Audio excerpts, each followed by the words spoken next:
Welcome to another edition of The Carton Show. We got collegiate Dave Jacoby right there, rocking the nice new sweater. We got my main man right here, Mr. Super Bowl champion, William Anthony Aloysius Colon.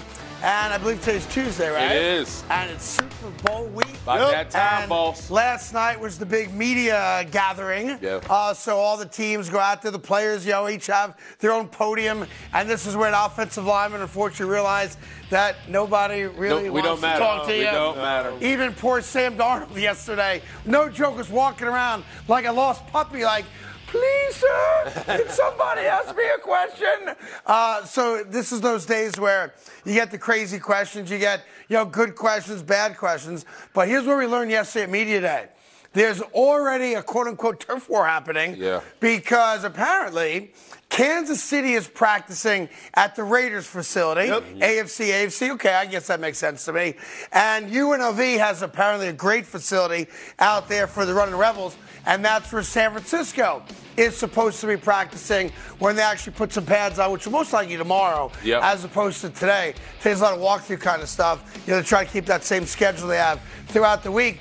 But apparently, San Francisco personnel have come out complaining that the grass at UNLV, I've never heard this before, is too soft. Too soft. Too soft. Yeah, they said it's at 50 Gs. They needed it at 70 Gs. I don't even know. 75 is standard for an NFL turf. This is a 50s. This is unacceptable. Very serious matter there, Now, Frank. I do remember after last year's Super Bowl, right, the whole thing was, Philly was complaining that, George Toma, the turf god, didn't want them to win and whatever the nonsense was, that the field wasn't fair, despite the fact they were both playing on the same turf. But here's the craziest thing about it. This is the Super Bowl. 120 million people watching, billions being wagered on it, a lot riding on the outcome of the game. Wouldn't you test the turf before the team shows up? Well, am I wrong about that? I mean, assuming you already knew you were going to the Super Bowl, right? No, I'm saying, wouldn't the NFL go to UNLV and be like, let's just make sure the turf's up to standard? I think it's different strokes for different folks. Like, different people like their field a certain type of way. I'm surprised because this is the same turf they've kind of played on. This is the same turf that Arizona has, right? Okay. So it's like no different. So this is not a big deal? Like, this is like... No, the Raiders have this, and now Arizona has this. Niners have played on both fields. Right. So it's like, I don't understand what's the complaint. But, Willie, isn't there a part of you that's like, okay, you're going to the Super Bowl, biggest game of the year. There's two teams. One team gets to practice in an NFL practice facility. Bingo. One team gets to practice in the UNLV practice facility. It seems like there's a clear advantage for the team in the NFL facility. You would think so. I would Jacobs on that one now. I can't imagine the grass is bad at UNLV's facility, and maybe this is gamesmanship. And plus, the players haven't even gotten to the practice facility yet. So this is like San Francisco's turf people. Scouts going there. Yeah. Just like anyhow, this is the opening salvo of Super Bowl week, and I'm with you. I love it because they're already setting something up for an excuse. There's a disclaimer. Where apparently, like the Niners have asked the Chiefs, or it's been proposed that maybe the Chiefs sort of change their schedule so they can share the Raiders facility. And if I'm the Chiefs, I have one word answer for that. No. Take a hike. Is the answer. Yeah. So that they did try that apparently, and that is the answer they got from Kansas City. No, we're good. We're good. Matter of fact, we're extending practices throughout this week, so you can't get access at all. Exactly. So meanwhile, obviously, Travis Kelce, one of the most popular guys in the league, blah, blah, blah, he was asked yesterday at Media Day, have you heard your girlfriend's new album? Because as we know at the Grammys the night before, you know that she announced coming up in April, I'm dropping a new album. It's about forlorn love and some other nonsense that I have no interest in. He answered that question. I think we have audio of it. And here's Travis Kelce answering the question, and I find this very problematic. I'll explain in a second. Here's Kelce answering the question about Taylor Swift's new album. Go ahead, guys. Yes, and it is unbelievable. I can't wait for her to shake up the world when it finally drops. Oh, I can't give you anything. I leave that up to her. Yeah, lips are sealed there. Part of the other thing is that he said he's heard parts of it. Yeah. And that struck me as odd. Why? Because if you're really in love, and I trust you, I'm going to let you hear the album that doesn't come out until April, I want you to hear all of it. And the fact that she doesn't trust him, but with a couple little snippets tells me, like what I said yesterday, she didn't acknowledge him at the Grammys. That's true. And she didn't let him hear the entire album because she doesn't love him as much as he loves her. So are you saying I figured it all out. I broke it down, yeah. So if he doesn't come home with a Super Bowl, this thing's over? Yeah, 100%. Is that what you're 100%. saying? Oh, if he gets outplayed by George Kittle, the better tight end in this game, I could see Taylor Swift calling George Kittle up saying, are you interested in divorce? Because I'm available for you. Because I'm a journalist, I did some research on this. Yes. And I unearthed some new facts. He says that he hasn't spoken to her since the Grammys. A little interesting. Not even a text. Sometimes, right? A little weird. Something and number going two on. is I did some research. She had a 6-year relationship with a guy named Joe, who she used to work with. Yeah. And apparently, I imagine that this album has a lot of songs fueled by their thing. So if I'm her, maybe I don't want to play Travis the tracks that are about my ex and how much in love I was. I like where you're going with that. So maybe that's why he'll To be fair, I have an 18-month relationship with a guy named Scott.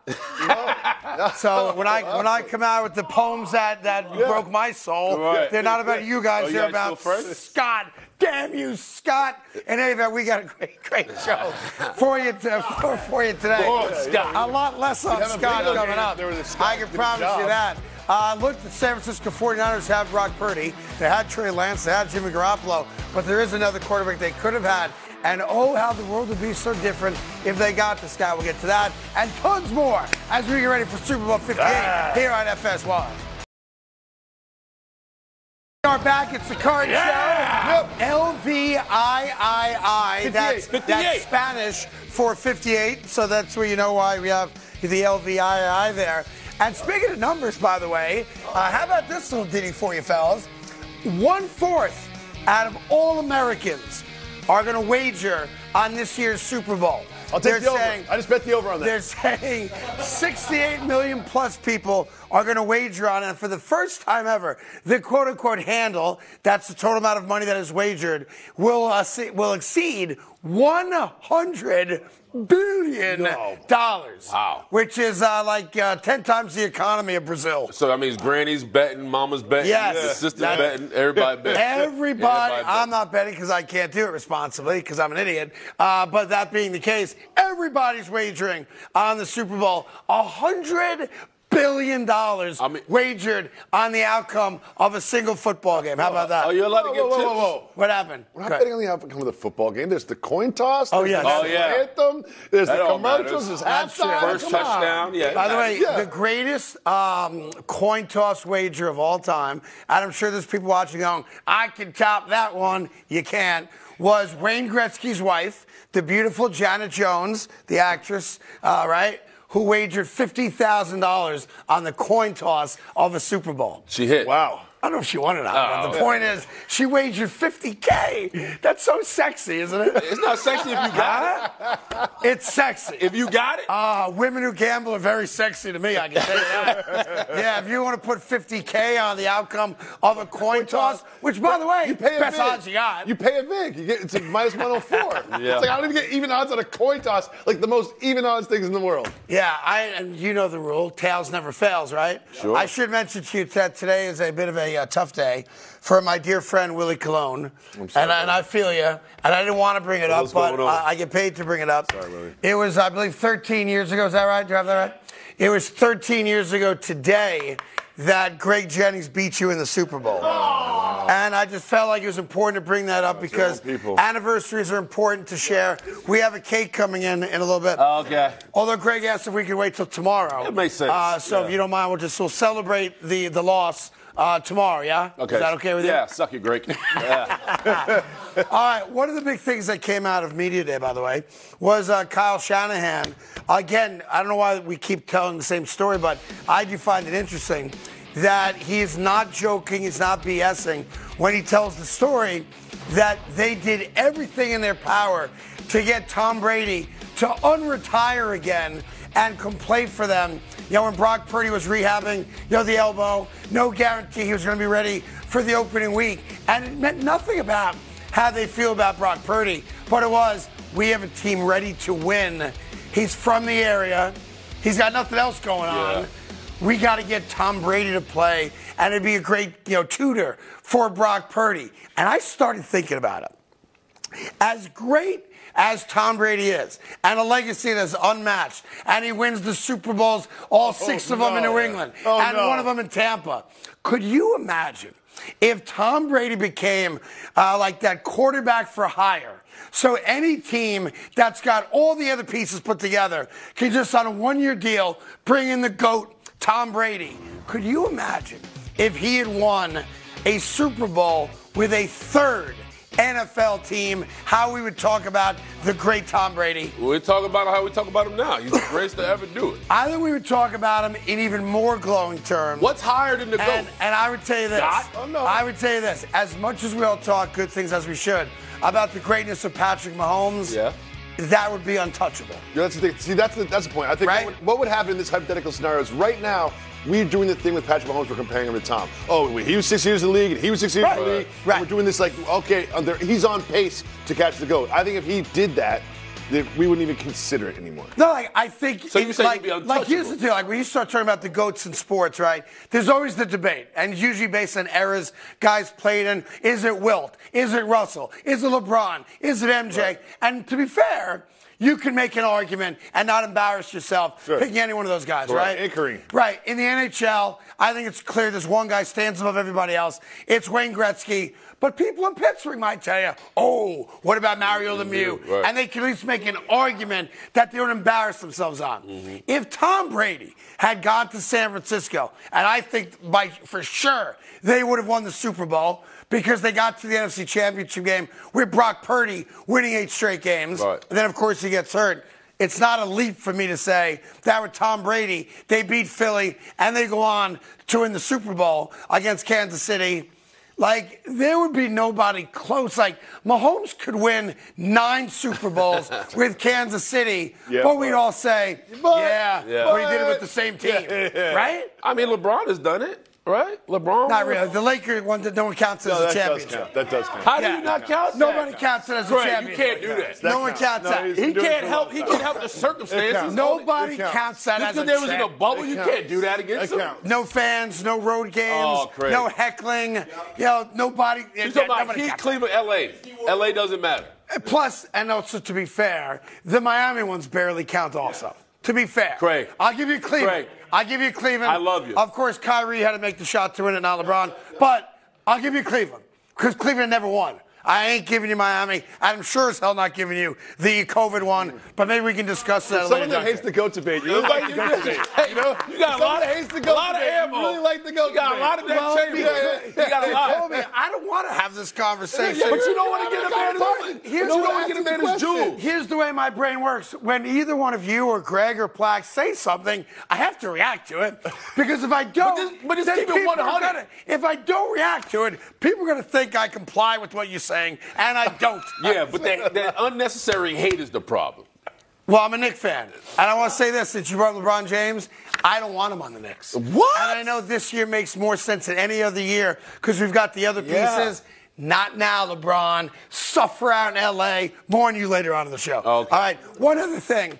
You may have noticed if you follow any of us on Twitter, on social media, that I'm on the receiving end of some disgusting, hateful, offensive, aggressive vitriol. You do a great job with it. Thank you. I appreciate that. Currently from Kansas City Chiefs fans who are upset at me because I merely pointed out, if I may, that the great Andy Reid, Hall of Fame head coach, happens to have unhealthy cankles. Yes. I merely pointed out what is obvious to everyone. Edema. He's got some edema. Yeah. He's got some varicose action. Very ashy around this area. Yeah, he needs to moisturize. This is not a healthy leg. No. All right, so I pre-diabetic It's leg. not a healthy stomach or a healthy arm. Listen, this comes from a fat guy. I get it. So I merely pointed that out on a previous show, and now I'm being attacked left and right. My memo to all of you Kansas City fans who are now attacking to me is pick up the phone at some point today and call, I don't know, Bengals fans who attacked me. How are Bengals fans feeling right about now? Oh, that's right. You didn't make the playoffs. How about Eagle fans? Killer Craig. Who I knocked off in week 1 after losing 6 out of 7 and losing to Tampa Bay. Remember when Jaguar fans were coming at us, repping Duval County? Yep. Boo! And they lost 5 of their last 6, and they missed the playoffs. Remember when Rams fans woke up, all 3 of them, and they were like, you got it wrong a year ago. We're on the come up, and we're going to win. And they lost in the first round to the Detroit Lions, I think 24-23. I kill fan bases. That's what I do. Okay. So if you're a Kansas City Chiefs fan, and I respect your loyalty, and I respect the fact that you're all in, and you've got this great little mini dynasty with Patrick Mahomes and Mr. Cankle's Andy Reid. But I'm telling you, you're going to suffer the same fate as all those other fan bases because I don't lose. So it's a lock. It's a lock. Babel, San Francisco on the house. That's what I give you. All San Francisco, right?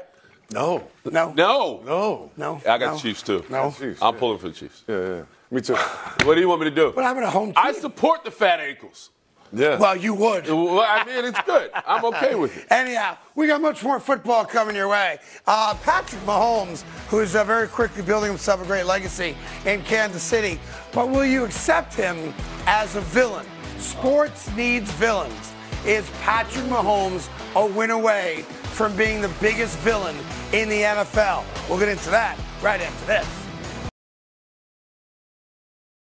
Speaking of top level, you know, you talk about Eli Manning, 2-time Super Bowl winner and Super Bowl MVP. Not the greatest quarterback in the world, though, let's be honest about it. Whoa. Just played great in the biggest spots. And obviously you get to go to the Hall of Fame because of that. So he was, Pro Bowl stuff is all wrapped up after the weekend. But video came out yesterday, went viral. It's very funny. Eli Manning trying to drop a verse. Trying to be a rapper, and he decided bars. Did I say that wrong? Yeah. Bars. Dropping bars. Dropping bars. Hot 16. In any event, he dropped a bar or two, and of course took a shot at the. He's the only guy in America that can take a shot at the GOAT. Here's Eli Manning talking about Tom Brady. Go ahead. Oh, are you ready? Are you ready? Go ahead, Ephesians. I'm Eli Manning. I'm nice. Okay. Tom Brady's the GOAT. Sight! I beat him twice! Hold me back! Hold me back. Big time. Right. Some people shouldn't rap, Willie. Not only rap, don't wear those stupid shades while you're rapping. There's like a spectrum of white guys, and Eli Manning might be like the whitest white guy. Yeah. There's no doubt. They call him powder in many locker rooms. But it's the craziest thing about that is he is the only guy in the world, not just America, that has Tom Brady's number. Like Tom Brady lost other Super Bowls, right? But Eli Manning got him twice and beat him both times. And he has to see him all the time. Right? It's a reminder. Right. Every media day, all the time. He runs the time. He just knows I had your number twice. That's right. And Peyton Manning was like his true rival, but Eli has the upper hand. Yeah. That's even a better point. Yeah, it's true. He's talking about the decade matchup of Peyton Manning and Tom Brady. But at the end of the day, little brother got you. It's Eli Manning who's better. And you just see Eli just hitting a Slurpee like, I got you, Tom. It's all sugar, no avocado tequila in it. Yeah, one of the things Eli Manning never became was a villain. He just wasn't good enough, and the Giants weren't good enough over the course of his career for him to be a villain. Got Plax on the show. Plax. He'll come in there. Okay. Plax has a bad shoulder. I can maybe take him for the first time ever. Anyhow, Patrick Mahomes, is going towards villain status, kind of like Duke basketball, Notre Dame football back in the day. And he was asked about being a villain. He's like, look, as long as you keep winning, teams start to not like you. So if that means other teams and fan bases don't like me, great. I'm going to keep on winning, or at least trying to win. Here's the problem with Patrick Mahomes playing the role of a villain. Tom Brady was a great villain, right? For all the obvious reasons, the winning, cheating, kind of the douchiness, obviously the deflated balls, the smashing of the cell phone, all that stuff that came along with it. But win. Referee calls go your way. And then you've got the douchiness of Bill Belichick. Yep. Here's why it's going to be hard for Mahomes to become the NFL's resident villain. When your dad has a drinking problem, when your brother is a knucklehead, when your wife comes across publicly, at least, as annoying. To be fair, regular guys are like, Man, I feel for you. Correct. I feel for you because you've got all this baggage that has nothing to do with you, right? So, like, I don't like the Kansas City Chiefs. I respect them. Sure. I love the city. The people there are great. And I love watching Mahomes play. And Mahomes is the only guy in the NFL that can truly get to worldly villain status. But I kind of feel bad for him. You feel bad for him. Am I the only guy? You're also not threatened by him. Like, people don't understand. Tom Brady is about 6'4", 6'5". Yeah. He's in perfect shape. He doesn't eat sugar. Married a supermodel. Two of his baby mamas, three of them, whatever, or supermodels. Like, he represents a sense of eliteness. That's what it is. And that's what it is. You feel like, because he didn't do commercials when he played. He was very Dude showed up in a pickup truck with 100,000 miles on it. 100%. Right? And all of a sudden now you're with one hot actress, and then you're with the biggest supermodel of all time, and then you're not eating carrots or whatever the heck it was. Gala. Yeah. Patrick Mahomes is not at the Met Gala. No. Right. Yeah. One day. But overall, man, even playing against Tom, like, there was a sense that he didn't cheat you on the field. He was just that much better than you. He was that much prepared. And so that's what pissed you off, because you looked for something. Was it like chirping him or hit him after the whistle or do something? Nothing ever fazed him. He just won. But you're right. Like, when you talk about Brady being a villain, before we get to the Mahomes aspect of it, you had Deflategate, which I thought was a nonsensical thing. Spygate. Like, who cares if the ball's blown up all the way or not? Spygate was a bigger Spygate was more Belichick, but of course he's involved with it. Yeah. So there are these little things like darts you could throw at Brady because he won so much in an effort to try to bring him down, right? And nobody ever talked bad about him. Like, none of his former guys that played in the locker room, like, there's every historic quarterback, somebody's had something to say about him personally or a character flaw. Nobody's ever said anything horrible about Brady. He comes over as the guy you want your daughter to date and somebody you would trust your I'll say something bad about my colleague Tom Brady. What's that? Tom Brady doesn't eat steak. Is that true? That's all I got. Oh, okay. That's all I got. But I was thinking in sports, if Mahomes in Kansas City wins this Super Bowl against San Francisco, an easy franchise for most of America not to root for and not to like, because wine country and Joe Montana and the history of the franchise, and they've got a whole bunch of Super Bowl wins, obviously. Do you think winning this year's Super Bowl, so he gets to number 3, a little bit more rarefied air, because a bunch of guys have won at least 2. Getting to 3 changes the narrative even more. Does that make him a villain? I think there's a direct analogous comparison if they win another Super Bowl to the Golden State Warriors, right? You got this likable star, who's the star of the Steph show. Curry. The figurehead, right. Steph Curry. I'm with you, go ahead. And then you've got these 3 championships with basically the same core. Right. And what you created with the Warriors, with what will happen with the Chiefs is every other team will be like, we got to beat the Chiefs. Yeah, it's like that's the standard right now. They are the best. We have to go for them. And you remember during the Warriors' great run, teams were changing their entire basketball philosophy and their rosters to beat that one team. I think that's what happened if the Chiefs won. What's different about the Chiefs this year, they seemed beatable from week 1 all the way through the season. This wasn't a team we considered a juggernaut. This wasn't a team that we thought was going to be better than the Baltimore Ravens, better than the Niners, better than the Dolphins. Like, we thought about the Kansas City Chiefs as like a mid-level team. It wasn't to the playoffs. They was like, no, we're still And by the way, other than the Miami game, it's not like they dominated the Bills. They didn't dominate the Ravens. They just know how to win. Correct. But I think the Golden State comparison is a good one because Mahomes is a likable guy. I try not to like. But sometimes in movies, I root for the villain, right? I mean, we do, like, Tony Montana's the greatest villain of all time. And every time I watch the movie, I want him to, blow the car up, even though the kids are in it, so that he's, I'm sorry. I'm sorry, like, he's a drug dealer with a heart of gold. He's like, I'm not going to kill that guy because there's 2 kids in the back. Then the guy goes to the UN. He does it, whatever. Tony Montana's the greatest villain of all time. That being said, I decided, because I had some free time this morning, I woke up early, if Mahomes is not a villain yet, who are the greatest villains of all time in sports? So I put together a card show, Mount Rushmore of sports villains. So this is not a ranking. It's not like a 1, 2, 3, 4. These are the 4 heads. Is this well thought out? Well thought out. Woke up early. Yeah, well thought out. Like everybody else did. I was up early. It was a bagel day, too. Yep, I took the grammar and the Ivy out. And I was like, I got all this free time now. What am I going to do? So the very first reveal, I think it's obvious to all of us, Michael Jordan. The biggest villain in the history of the NBA, because if he played, they won. And if you're a Knicks fan, screw you, Michael Jordan, right? So Michael Jordan, no argument from anybody, right? Yeah. Studio audience, we're good with that one? Yeah. Okay, great. Good. Second one, we just talked about him. Tomas. I think it's fair to say Tom Brady. Yeah. Tom Brady, an obvious villain. He's got the 6 titles in New England, the 1 in Tampa. Screw you, Tom Brady. It's what Jet fans said for a very long time. Third one, I think Jacoby will like this one. You got to go with LeBron James. LeBron James, the flopper, the changing teams, the hourglass emoji the other day, the woe is me garbage. Yeah. A total villain in every city in America. Disagree. Okay. All right, we'll argue that one off air then. Yeah. And then I was trying to figure out for myself who would be the appropriate 4th villain. And I said, Sports. I can't really do just one.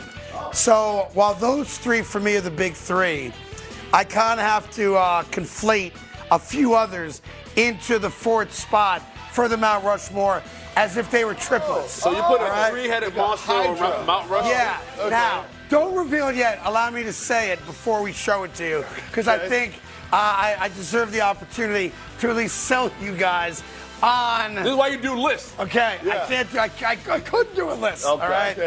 I think the 4th villain for the Mount Rushmore villains in sports is a combination of, and I'm going to date myself on the first one, Tonya Harding. For those of you that may not remember Tonya Harding, Olympic skater. She had her boyfriend Jeff Gillooly take a wrench to Nancy Kerrigan's knee. Allegedly. All right. Allegedly. A pipe. And knock her out for the Olympics. Allegedly. Okay. It was an accident. Okay. It was an accident. They made a Lifetime movie. Tonya Harding. The second villain, O.J. Simpson. I mean, how do you not Why? That's a hard. You can't pass that one. Alleged allegation. Like, allegation. Is there a bigger villain in sports than O.J. Simpson? I mean, if the glove don't fit, you must quit. And the third one, so you have to figure.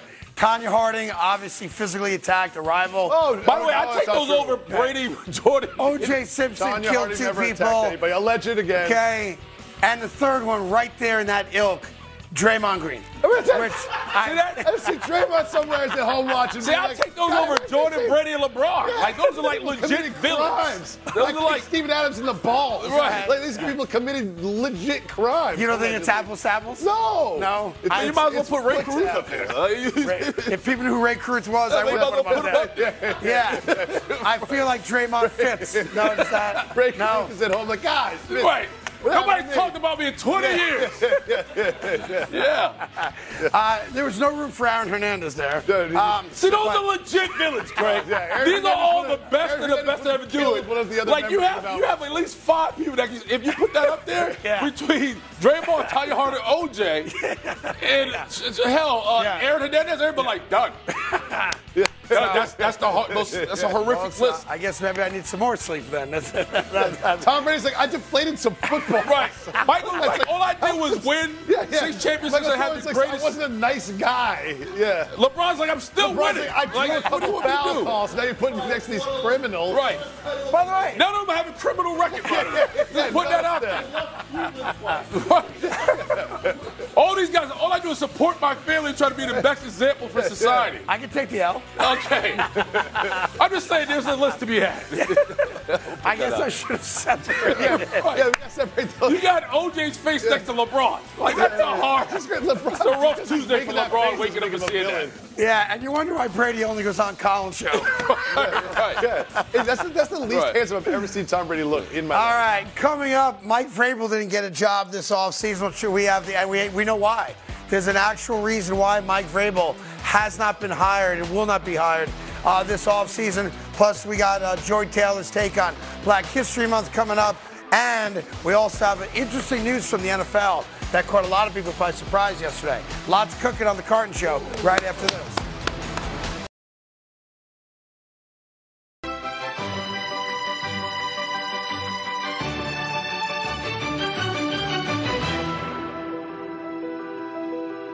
As we celebrate Black History Month, I'd like to recognize Arthur Ashe. Arthur Ashe was a trailblazer and an icon. Ashe was the first black player to be selected to the United States Davis Cup team and the only black man to win the singles title at Wimbledon, the U.S. Open, and the Australian Open. In 1975, Ashe beat Jimmy Connors in the Wimbledon finals, becoming the first black male player to win Wimbledon. That same year, in more firsts, he became the first black man to be ranked #1 in the world. And in 1985, he became the first black man inducted into the International Tennis Hall of Fame. He was a black star in the white-dominated sport of tennis, but he made it his legacy to expand the game within the community. Arthur Ashe's legacy off the court is as influential. After announcing his HIV status in 1992, he became an advocate for AIDS education. He founded the Arthur Ashe Foundation for the Defeat of AIDS and the Arthur Ashe Institute for Urban Health. In his own words, true heroism is remarkably sober, very undramatic. It is not the urge to surpass all others at whatever cost, but the urge to serve others at whatever cost. Great job by Joy. Of course, the stadium where the U.S. Open is played, one of the majors in tennis here in New York, is known as Arthur Ashe Stadium. And great job there by Joy. And throughout the entire month of February, everybody here, I never sort of be doing little vignettes about African-American men and women who made a difference in the entire community. So good job by Joy there. Hey, real quick, there's the situation with Eric Bieniemy came to a close yesterday. Obviously, he left Kansas City, went to Washington to become their OC. But now that Dan Quinn decided to bring in Cliff Kingsbury in a very obvious attempt to try to get Caleb Williams there, with the second pick or move up to the first pick, Eric Bieniemy is out of a job. And I was thinking about that. Like, you talk about bad career moves, right? You leave Kansas City, where he'd be going for his third Super Bowl championship this week, because they would have gotten there whether he's the coach or not, obviously, right? No disrespect to Matt Nagy, but Andy Reid's the play caller in Kansas City. You go to Washington, you're asked to build a young quarterback who's not very good in Sam Howell, and within 8 months, your head coach gets fired, your team gets sold, and they bring in a new offensive coordinator as if you were the problem, right? Yeah, and it's wild because you think of some of the issues the Chiefs had. They didn't have it when Eric Bieniemy was the coach. You're talking about the lack of discipline, the everything that came along with the issues with the Chiefs. But overall, man, like, to your point, like, this was a bad Washington team. They were 4-13. The offense was horrible. Offensive line bad. They didn't have enough weapons to compete, and it all comes down to Eric Bieniemy. So what happens next? Because all the coaching jobs are filled up. Now, he's making a job of a passing coordinator or a consultant or something like that, and I wouldn't be shocked. Again, all due respect to Matt Nagy, maybe Kansas City even says, we'll find something for him, maybe not, with Nagy there. But, he could have stayed in Kansas City forever. They adored him there. Andy Reid was never going to fire him, and everyone thought he deserved an opportunity to be a head coach. That is a bad decision, but we also found out why Dan Quinn made the decision to go to Cliff Kingsbury, and there's two parts to it. One, obviously Cliff Kingsbury having coached at USC and knowing Caleb Williams and being thought of, whether we agree with it or not, as a bit of a quarterback guru, right? That's how he got the job in Arizona, because he knew Kyler Murray and was going to bring Kyler Murray along. And they did make the playoffs, to be fair, 1 year with Kyler Murray. So that's one aspect of it. Can Washington get Caleb Williams? But there's another aspect of it as well. Dan Quinn also recognized who Cliff Kingsbury's dating. He was like, okay. That's not where I thought you were going. Why not have her around the campus? Right. Why not have her coming to practice every now and then to keep the guys motivated? I mean, it'll keep me motivated. I mean, not only to be in shape, but to do my job. So yes. So how come nobody on our staff is dating her? Right. Because I'd come to work early if possible, just to make sure that everybody was good here. But that's the reason Dan Quinn brought in Cliff Kingsbury. Eric Bieniemy story is interesting because when he was the offensive coordinator at Kansas City, he was sort of like next in line to be a head coach. Yes. And it was curious when he moved to Washington because he made a lateral move. Right. Offensive coordinator of a very successful franchise to be an offensive coordinator at a franchise that needs a reboot. Then we always said to ourselves, well, maybe he's just there as the head coach in waiting. They fire Ron Rivera. Right. Guess what? He does not become the head coach. Dan Quinn does, and now he's out. And there's also, don't forget this report, early in the season, I think it was actually preseason, that he was having trouble getting along with the players because he was too tough. He was too tough. He was old school. He had to leave Kansas City because there was a kind of this black cloud that it was really Andy Reid's office, that he was doing everything underneath Andy Reid. However, to your point, getting to Washington, he became militant, right? And the young guys didn't take to him well, and it was, anytime you have problems with a coach in training camp, that's a sign that the regular season is going to be. You're dead right about that, but I think when you said that's why he left Kansas City, because you wanted to prove that I'm the guy responsible for a great great offense, as opposed to Andy Reid's play calling and Mahomes' play, that I can take that anywhere I want because that travels. Well, he went to Washington, and obviously that didn't travel. Yeah, he didn't have Patrick Mahomes. To Washington because you got Sam Howell as your quarterback. It didn't work, so bad business move by Eric Bieniemy, and he's going to have to fight his way back now to become an OC or even a head coach go to college somewhere else. I think you got to stay in the NFL. I think some team will be very fortunate to get in a mind like Bieniemy's at the number and the position that he's going to be. I should mention, talking about college, that Steve Belichick, Bill Belichick's son, was just introduced as the new defensive coordinator at the University of Washington. So one of the Belichicks is coaching when that was this announced, year. I thought it was Washington Commanders. I was like, no. I was like, they did not do that. And I was like, oh, University of Washington, okay. So Bill Belichick's not the only guy not to get a job, and there is a story out there, although I don't buy it 100%, that he was offered the Atlanta Falcons job and turned it down. That's only out there from one person, and no one else has doubled down on that. But Mike Vrabel obviously had a 10-year run in Tennessee, got to an AFC Championship game, did it with Ryan Tannehill as his quarterback.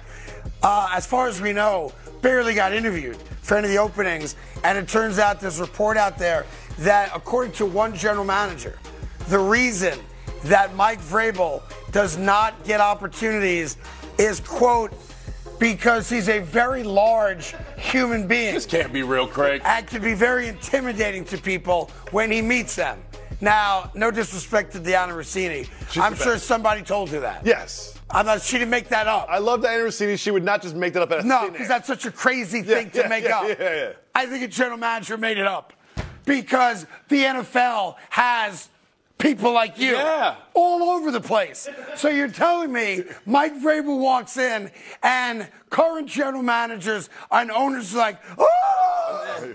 Not even that. Like, he's still a professional. He's not going to come in there and just start spearing people. Right, he's not Dan Campbell. Yeah, he's not going to start throwing his secretary around the office. Like, at the end of the day, Mike Vrabel's been a professional throughout his whole career. We haven't even had any, articles, anything about him losing his temper in any fashion. Yeah, he's a big man. He was a tight end and defensive end. He played in the NFL. Hey, Mike, we'd really like to hire you, but, don't hurt me.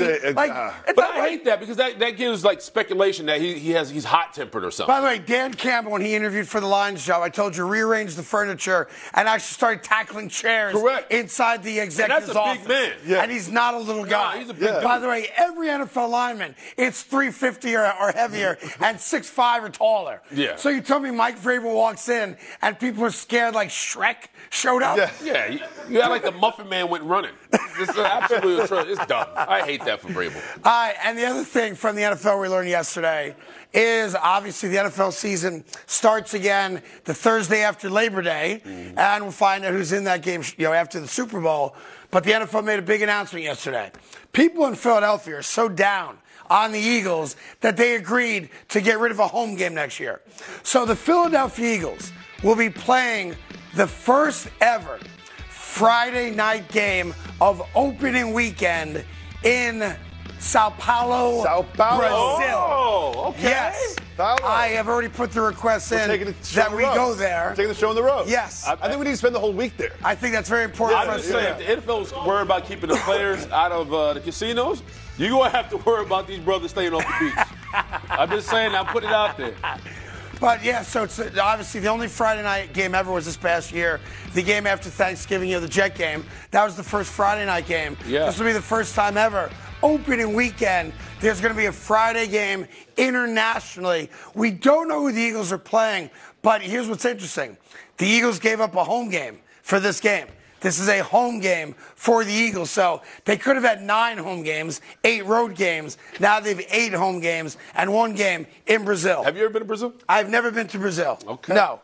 But I used to own a company in Costa Rica. I imagine it's pretty similar. Okay. Well, a lot of distractions. That's all I'm going to say. Are they? It's hard to be focused on a game. Is that right? Especially for your opener? Yeah. I'm just saying, if a couple guys pull up with hamstrings, don't be surprised. Just out of curiosity, what's so distracting? Yeah. Oh, really? Yeah. The cuisine. The food, weather, the coconuts, everything. Yeah. By the way, do I have the video right for one NBA thing or no? Oh, we do. All right, so check it out. Before we take the break, a little segment we always do here called One NBA Thing. Okay. I want to give you last night's game. The New Orleans Pelicans are up by 39 points right there. All right, and they're running a little fast break against the Toronto Raptors. I'm going to have you watch in the upper left-hand corner of the screen, Mr. Alvarado. What now? Okay, stop right there. Don't touch it. After that made layup right there, they're up by 41 points. Okay. That's the scenario here. All right, you have Alvarado in the upper corner playing possum again, up by 41 points. And watch what he does right here. Let it play. Raptors lazy inbounding the ball. I'll take that. And now we're up 43. Now, I know they're all cheering him.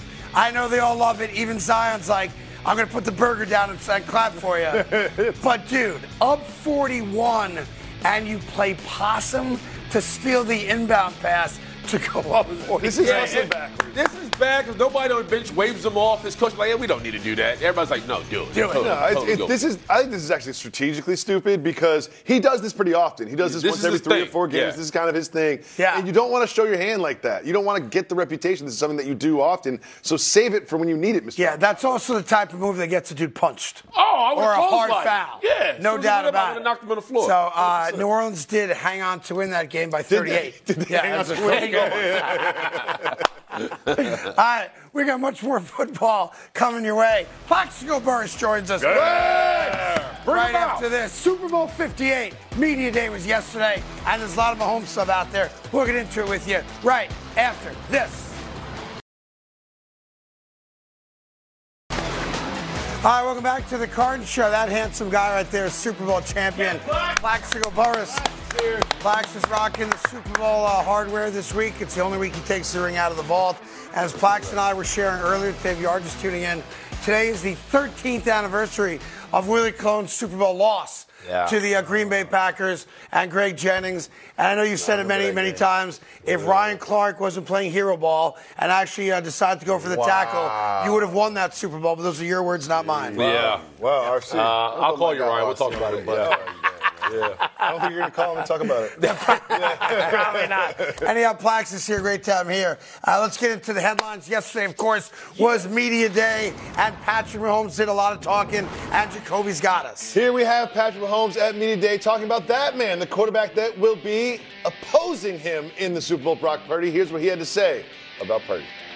But he does a great job extending plays. He does a great job making the throws, and he's a winner. I mean, I saw that. I didn't play him when he was at Iowa State, but when he was at Iowa State playing against my Red Raiders, he was winning. And I mean, he's always been a winner, and that's what it takes in this league. It's not always the flashy plays. Can you go out there and win? And he does both the flashy and he wins football games. So, Craig, here's a question for you. It seems like everyone was criticizing Brock Purdy for a couple weeks. Has it gone too far the other way? Now, is there too much praise for Brock Purdy? It seems like there's been like an overcorrection in commentary from the national media and even guys in the league. But when I saw Mahomes saying what he said yesterday, the quote you just played, the first thing I thought of was he just threw Josh Allen under the bus. He threw Lamar Jackson under the bus. He threw Justin Herbert under the bus. Because all these guys that are flashier than Brock Purdy, have better arms than Brock Purdy, are more talented than Brock Purdy, they're not winners. Brock Purdy is a winner. And to me, that's what I took out of it. For all the other franchises out there that have what we think are top 10 quarterbacks, and they've got, the 6'5" build and the thick asses and legs, that quarterbacks seem to have these days, and the strong, Steve Austin, $6 million man, arm. Yeah. Brock Purdy's a winner. And as you guys know, I would even say this about Eli Manning. Was Eli Manning the greatest quarterback of all time? No disrespect. He was not. He was not. But Eli Manning is a winner. Absolutely. And we could talk about Eli Manning all day. Average regular season quarterback, but a winner. A 2-time Super Bowl MVP. And that's what I see in Brock Purdy. Some guys aren't flashy at all, but they know how to win. And thus far, that's been the guy that you don't like, Brock Purdy. So let me get this correct. Talk to me. So are you putting Brock Purdy in the same realm of Eli Manning? I think he's better than Eli Manning. Winner in the National Football League? Well, to be fair, this is his second year, his first full year in the NFL, and he's in a Super Bowl. I think that's a fair comparison. To comment on what Patrick Mahomes says, he is winning football games. Yep. But as far as he's flashy. I would say the players that are around him are flashy. He just gets them the football and watch them dance and juke and run up and down the football. I took it as him saying Brock Purdy is not as athletic. because you don't call somebody flashy to feel like they're more stoic in what they do. I think Brock Purdy's sneaky athletic. I think he gets the job done. To Plax's point, when you have Debo and Brandon Ayuk and George Kittle, all you have to do is just get the ball out of your hands and let them do what they need to do. Yeah, I mean, I could say the same thing. If I got Plaxico Burress, Ahmad Bradshaw, and Brandon Jacobs, I'm going to be a pretty good quarterback as well. If I've got Strahan and Pierce and that defense, I'm going to be pretty good. That wasn't flashy at all. It was, right. That's the point. We're going to beat you down. He's not flashy. Eli wasn't flashy. Right now, I don't think we're ever going to get to a point where we have Brock Purdy at the Pro Bowl rapping about how we beat Tom Brady twice. I know that's not going to happen. That's not going to happen. You guys represent something that Jacoby and I don't. You guys, well, more so Plax, sorry. You're on the desk or in the You shower? are a world-class athlete. Right? What happened? I said on the desk or in the shower. Both. Two different conversations. We can talk about it. We can talk about it. Okay. Listen, people don't call me donkey for nothing. Oh, okay. All right? That being said, you're a world-class athlete, Plaxico Burress. Let's focus again. Yeah. And to me, to be a great quarterback, you don't have to be the greatest athlete in the world, but I want a guy who wins. Right. And I know it's only been a season and a half, essentially, for Brock Purdy, but all the kid has done is win. At some point, that's got to mean something. Okay, let me ask you a question. Go. If Brock Purdy and the San Francisco 49ers do not win this game on Sunday, yes. If you're Mike Shanahan, if you're Kyle Shanahan and John Lynch, is Brock Purdy your future? He's your franchise quarterback. 100%. 5-year deal, $100 million done. Yep. He's the future of my franchise because all the kid does is win. And by the way, he's only going to get better. What's he, 24 years old? Well, been in the league for a year and a half? He kind of reminds me of some of the quarterbacks that have played in previous Super Bowls. Ben Roethlisberger? No. Eli Manning? Dan Marino? I would say Jeff Hostetler. You wouldn't even know who the quarterback. You wouldn't even know who the quarterback of the 1990 New York Giants was if you ask somebody the question. Jeff Hostetler, he's like a Trent Dilfer, Jake Mahomes. And who is the quarterback for the Tampa Bay Buccaneers when they won in the 2002? Brad Johnson. Brad Johnson. That's right. But if you ask anybody walking up and down the street who's a football fan, they wouldn't know that. They wouldn't know the answer. There's probably a lot of people that would not know the answer to those questions. Exactly. I agree with you. That might be the most disrespectful thing you've ever done on this show. That's a harsh Brock Purdy hater. That's a harsh. Oh, no, that's hating. Jake Malone was a ball player, by the way. He was decent. But you wouldn't know who Jake Mahomes was if you asked him the question. Right. Who did they play in the Super Bowl? Most people will not get that question right. And the Hostetler thing, it's a bit of a trick question because Phil Simms played the first 12 games that year. Yeah, but if you ask somebody who won a Super Bowl for the Giants, they'd say Phil Simms. That's exactly right. You're right about that. Look, I'm with you on that. Half of Purdy left to look at that list. Don't feel bad. You got to win the game. You're right, man. It's still harsh. I think the first thing you said, Jacoby, is right, though. We went from not me per se, but a lot of people that comment on football games always found a reason, maybe even a good reason, to kind of put the kid down or not talk about him in glowing terms or as a legitimate franchise quarterback. And the exact opposite has happened. I'm not sure if it's happened because of that last drive against Green Bay or the comeback against Detroit. It almost seems like, I'm going to say, how do I say this without getting in trouble? Oh, no, go ahead and get in trouble. Oh, no. For the show. It almost seems like people felt bad that he was being picked on. No. Like he was the kid in elementary school that was off a little bit, and everybody picked on him. And then one day, the cool kid in class, Plaxico, was like, don't you pick on Billy. Put his arm around him. And next thing you know, everyone was talking about how great a kid Billy was at kickball. Right? I feel like we've overcorrected. He went on a 21-yard run, and we treat him like he's and Lamar Jackson goes on a 20-yard run. We're like, how come he didn't go to the house? But this guy goes on a 21-yard run, and we're like, oh, wow, he's amazing now. He can really extend plays. It's fair criticism or a fair response. These last two playoff games that he's responded, right? Like, there's one thing to start off bad and suck for the rest of those games. He came out of the second half and played his tail off. Valid, the Green Bay game was the last drive. I would prefer you just play good the whole time. Right, but at the end of the day, certain quarterbacks, they fall underneath those moments. You can't find them. They kind of cripple themselves. At the end of the day, he's responded time after time. So I think what he's done in the regular season compared to what he's done now, he deserves the flowers. I give him that. Yeah, listen, he's got an opportunity on Sunday night, to forever change the narrative. He goes out there and he goes 20 for 30, 295 yards, and 3 tutties and no picks. We will all talk about him like a great player. But I will say this. Listen, this is a hell of a stage to play on. And I think for him, the most critical part for him mentally and from a confidence standpoint is that he can't get off to a bad start like he got off with in the Green Bay. I agree with that part of it. Detroit Lions game, because Spag knows he's going to make him pay for that. No question. So he can't let all the negative things seep in. If he has a few bad plays, maybe throw an interception here or there, right, and start to be, not be himself. And I think that if he does that, that's what will hurt him. Dude, I come right out of the gate, a little screen pass to McCaffrey, a little 7-yard dig route to Kittle, easy pitch and catch kind of stuff. Get a couple throws out of that arm without it being intercepted or tipped, make him feel good, and then get into whatever your offensive 100%. Game plan is. I would not come out handing the ball off left and right and throwing the ball deep. I'd make it very easy. I'd say, hut, okay. Woo! Oh, so you agree with me? You agree with what I said yesterday?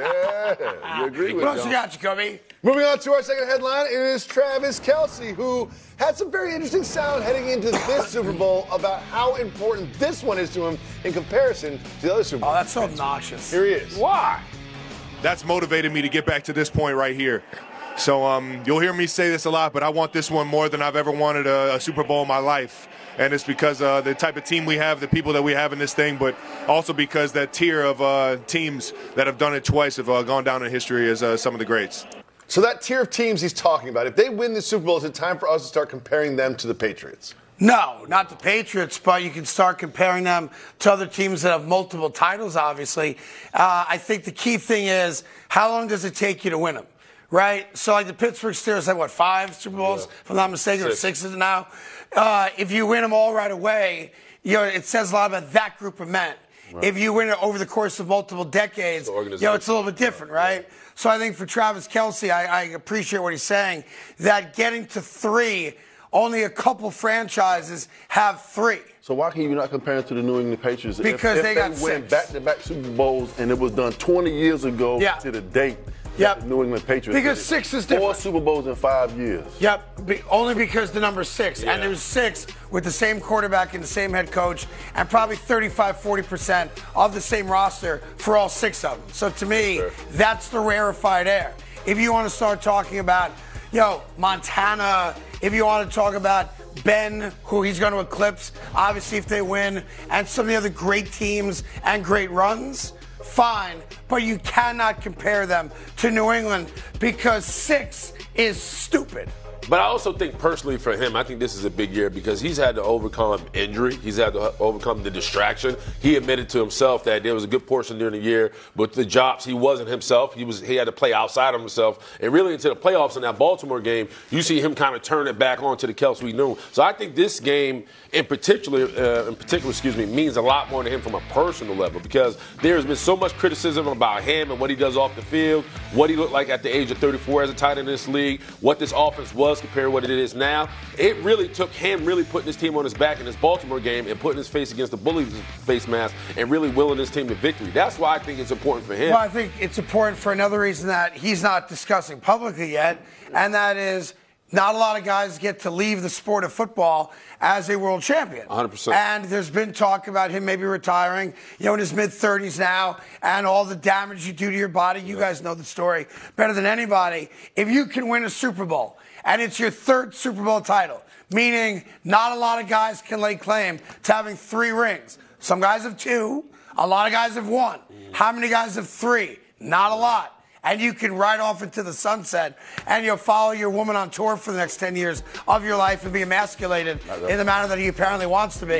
Then that's a great way to end your career. He's also talked about his there's other things off the field that he may want to pursue. Yes, so business, podcast. There's an opportunity for him to make gazillions of dollars. Being a spokesperson, being on TV. I'm sure every network would want to have him on their Sunday coverage. So there is a life for him, a successful life for him after football. This season in particular, the spotlight has been on him. And decisions that he has made. But I have 2 8-year-old daughters. They know who Travis Kelce is. They know he plays for the Chiefs, and they're rooting for the Chiefs. And with that becomes extra pressure and extra attention. And I think that's why this Super Bowl does mean a lot more to him, whether he's going to admit it or not. I just believe that, if he continues to play the way that he's been playing at a high level, he does not walk away from the money. He's coming back. Patrick Mahomes right now, with Patrick Mahomes being in his prime, knowing that the Kansas City Chiefs are still capable to get to more Super Bowls. And plus, he kind of admitted he took a bunch of weeks off this year. Exactly. And he wasn't focused and he didn't flip the switch back on. He was mic'd at the AFC Championship game when the confetti's coming down, or not, it was down on the road, but he said, this never gets old. I can do this for another 13 years. At one part of the season, we were sitting there talking about what's wrong with Travis Kelce. Right. He's only catching 2 and 3 footballs a game. That was 4 weeks ago. Now he's back to catching he wasn't a factor in the red zone, football. 100%. I mean, he essentially had a 1,000-yard season and 100 catches. He didn't get to those exact numbers because obviously he missed the first game against Detroit. They sat him out in Week 18 because they'd already clinched, the 3 seed. But look, he is the focal point outside of Mahomes of everything Kansas City does. If San Francisco could figure out a way to throttle him or to control him the way Baltimore didn't, then San Francisco's going to win this game by 30. No, come on. Yeah, that's on the table, Plax. That's ridiculous. On the table, Plaxico Burress. On the table. You are out of your mind. It's the by 30 part.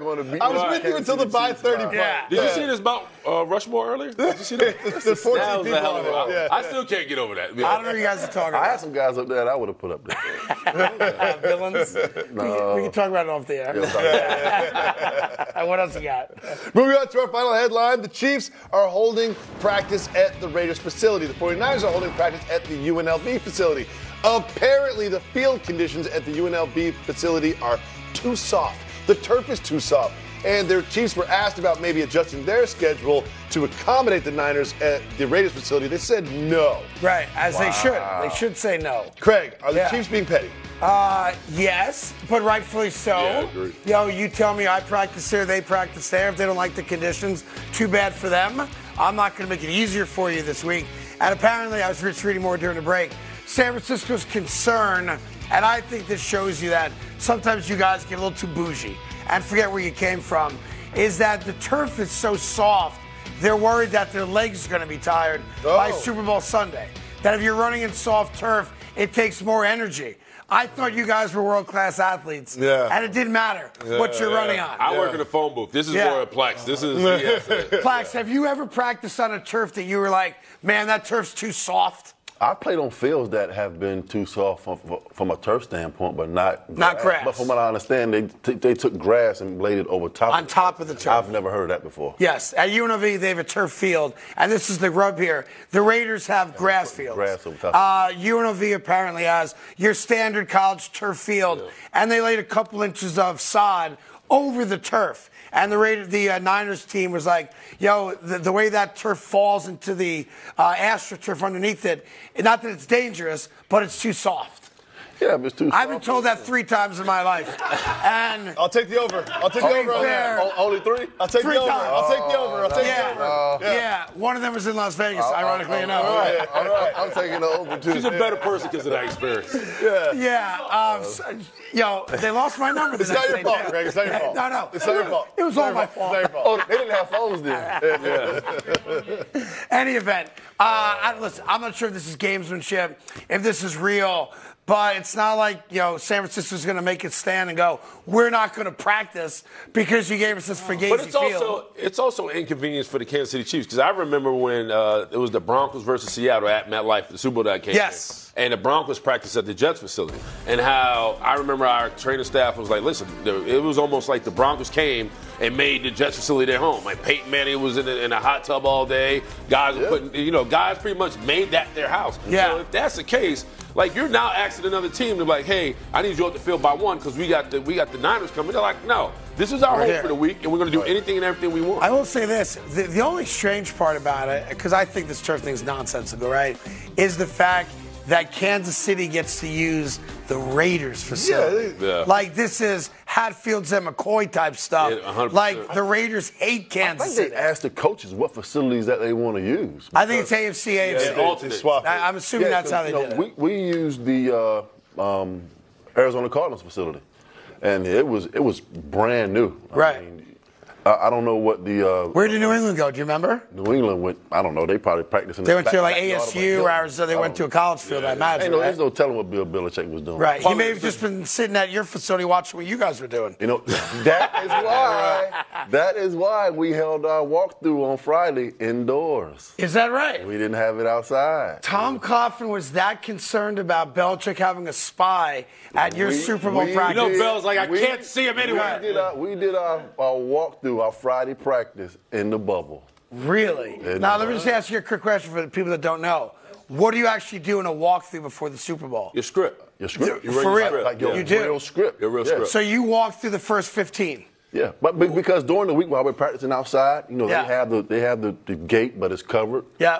The fence, but people are standing out on the outside. Yeah. Like looking in. You have no idea who those people are. Right. Wow. And also, but for the first 15. That's so cool by Coughlin to do that. Yeah, but not on top of that, you're running your script, but you're also running in, like, let's say if Plax is out, so you're getting his sub in, right? So now you can game plan against that. So it's the people who go down. You're going to say, well, who's the sub in now? Well, we know that guy can't cover. So if we see him on the field, we going right out. I remember when the Eagles played the Cowboys that Rodney Peete year in 1995, that Ray Rhodes had the guys do the walkthrough in a ballroom inside a hotel. We do that. And I'm like, why in the world would you do that? And he goes, so no one knows what the F I'm doing. Yeah. Right. I was like, that's Saturday morning. We do that on Saturday mornings. That's a Saturday morning And thing? meanwhile, it was probably 75, 80 degrees. Correct. In Arizona, we were like, why the hell are we practicing inside? We're like, Tom Coughlin outfoxed Bill Belichick. One thing I'm concerned about with this is all it takes is just like someone to go down with an injury or someone to get overthrown because they weren't running that hard. And the announcers mention it, becomes a story. Because I don't think this will actually affect anything that happens on the field on Sunday. Neither do I. If somebody goes out there in terms of ankle, it's going to be a big deal. Yeah, at least the Eagles complained after they lost to Kansas City that the field was playing the same field. I know. All right, we got much more coming your way. Plaxico Burress is going to hear for the very first time Eli Manning rapping out in Vegas. We'll get his take on the rap. And we've got Mahomes talking about wanting to become the NFL's #1 villain. We'll get into it. You'll hear from Patrick Mahomes right after this. Speaking of Plaxico Burress, as you may know, just over a decade ago or so, Plaxico Burress caught the game-winning touchdown pass in the Super Bowl from Eli Manning. But if I had said to you back then, Plax, that one day Eli Manning, I'll get it right here, would be dropping bars on a field in Las Vegas, you would have said what to me? Absolutely not. Exactly right. There's no way that happened. Here's your quarterback dropping bars. Go right ahead. Let's hear it. Are you ready? Are you ready? Go ahead, Ephesians. I'm Eli Manning. I'm nice. Tom Brady's the GOAT. Sight, I beat him twice. Hold me back. He's always throwing like little subs, little subs shots. like that to GOAT. Somewhere Drake's like, I'm not worried. I'm good. I'm worried. I hated it the first time. I hated it more the second time. Is that right? The more you played, the more I it like Bill's more. That you're not happy about that, huh? Anyway, that's Eli Manning having some fun. Drake's more concerned with the nudes that are out of him right now. And if that is a video of him on the bed, my man. Well done, sir. In any event. I don't even know what you're talking about. There's apparently video of Drake naked by himself on a bed. And you've seen this video. Oh, do we have footage? It looks like guys upstairs. What is this? It looks like he's getting ready to jump rope. I'll just put it out there. Gotcha. That's my take Big on it. sauna guy. Yeah. All right. In any event, Patrick Mahomes was at Media Day yesterday, and he talked about the possibility of becoming the NFL's new villain. And he goes, look, as long as you keep on winning, teams start to not like you, and I want to keep on winning. So if I got to be the villain, I'll be the villain because it means we're winning a lot of games. Yeah, because being a villain comes with a sense of responsibility. And that's the ability to perform and beat the odds, right? And so when you're able to do that, that comes with a lot of hatred. You talk about when he walked into Buffalo, right? Think about the end of that game. He was getting snowballs thrown at his head. That's right. And he just ate it up, right? So when you get that type of hate, which is kind of love at the same time, it puts you in a different echelon. And I think he wears it well. Look, the thing is, can he handle it? To me, he's a villain to certain AFC teams for sure. The Buffalo Bills fans hate Patrick Mahomes. Correct. I'm sure to a certain extent, although Burrow has beaten him, Cincinnati Bengal fans have to hate Patrick Mahomes, right? I think other teams, as they get closer and closer, and they can't beat Kansas City and get to a Super Bowl, it's natural. He's the face of the team. That's the guy I hate. But as I said earlier, I got to be honest about it. I think villains are great in sports. Need 'em. I think all sports need them. You have to have a team you love and you root for. And equally as important, you want that team that drives you batty, that you root against, right? That being said, I can't hate Patrick Mahomes. You can't. And I tell you why. You choose not to. There's nothing douchey about him. There's nothing arrogant about him off the field of play. And now when you consider the other things that he has to deal with, obviously when your father embarrasses you the manner he did, you know, not twice, but now 3 times. And I read the police report yesterday. An open beer in the car, driving like 20 miles per hour slower than everybody else on the road. You know, that was why he got pulled over. Sunday drive. Yeah, Sunday drive from the bar. Yeah. When you have your brother who's a knucklehead who gets accused of sexual harassment. When you have a wife who, all due respect, can be a little annoying. Correct. In some of her public postings and whatnot. I'm saying to myself, like, I want to hug the guy.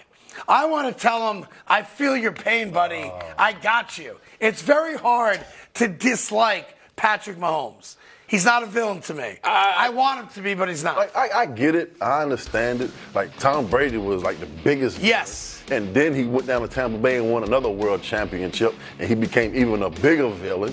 And I hear people say all the time, just like last week when the Kansas City Chiefs were playing in Baltimore, oh, I want Lamar to win because I don't want to see Patrick Mahomes go to the Super Bowl again. I'm like, right. Why? Why not? What you want to do? Lose on purpose to make you happy? People don't like winners. That's why people like. That's right. I hear people say, you know what? I don't like Duke. I hate Duke. I hate Mike Krzyzewski. Why? Because they win. So these guys that are winning like multiple championships and world championships, they become villains. But I love some of them. But like, so I'll give you an example. Mike Krzyzewski, huge villain, Duke basketball, right?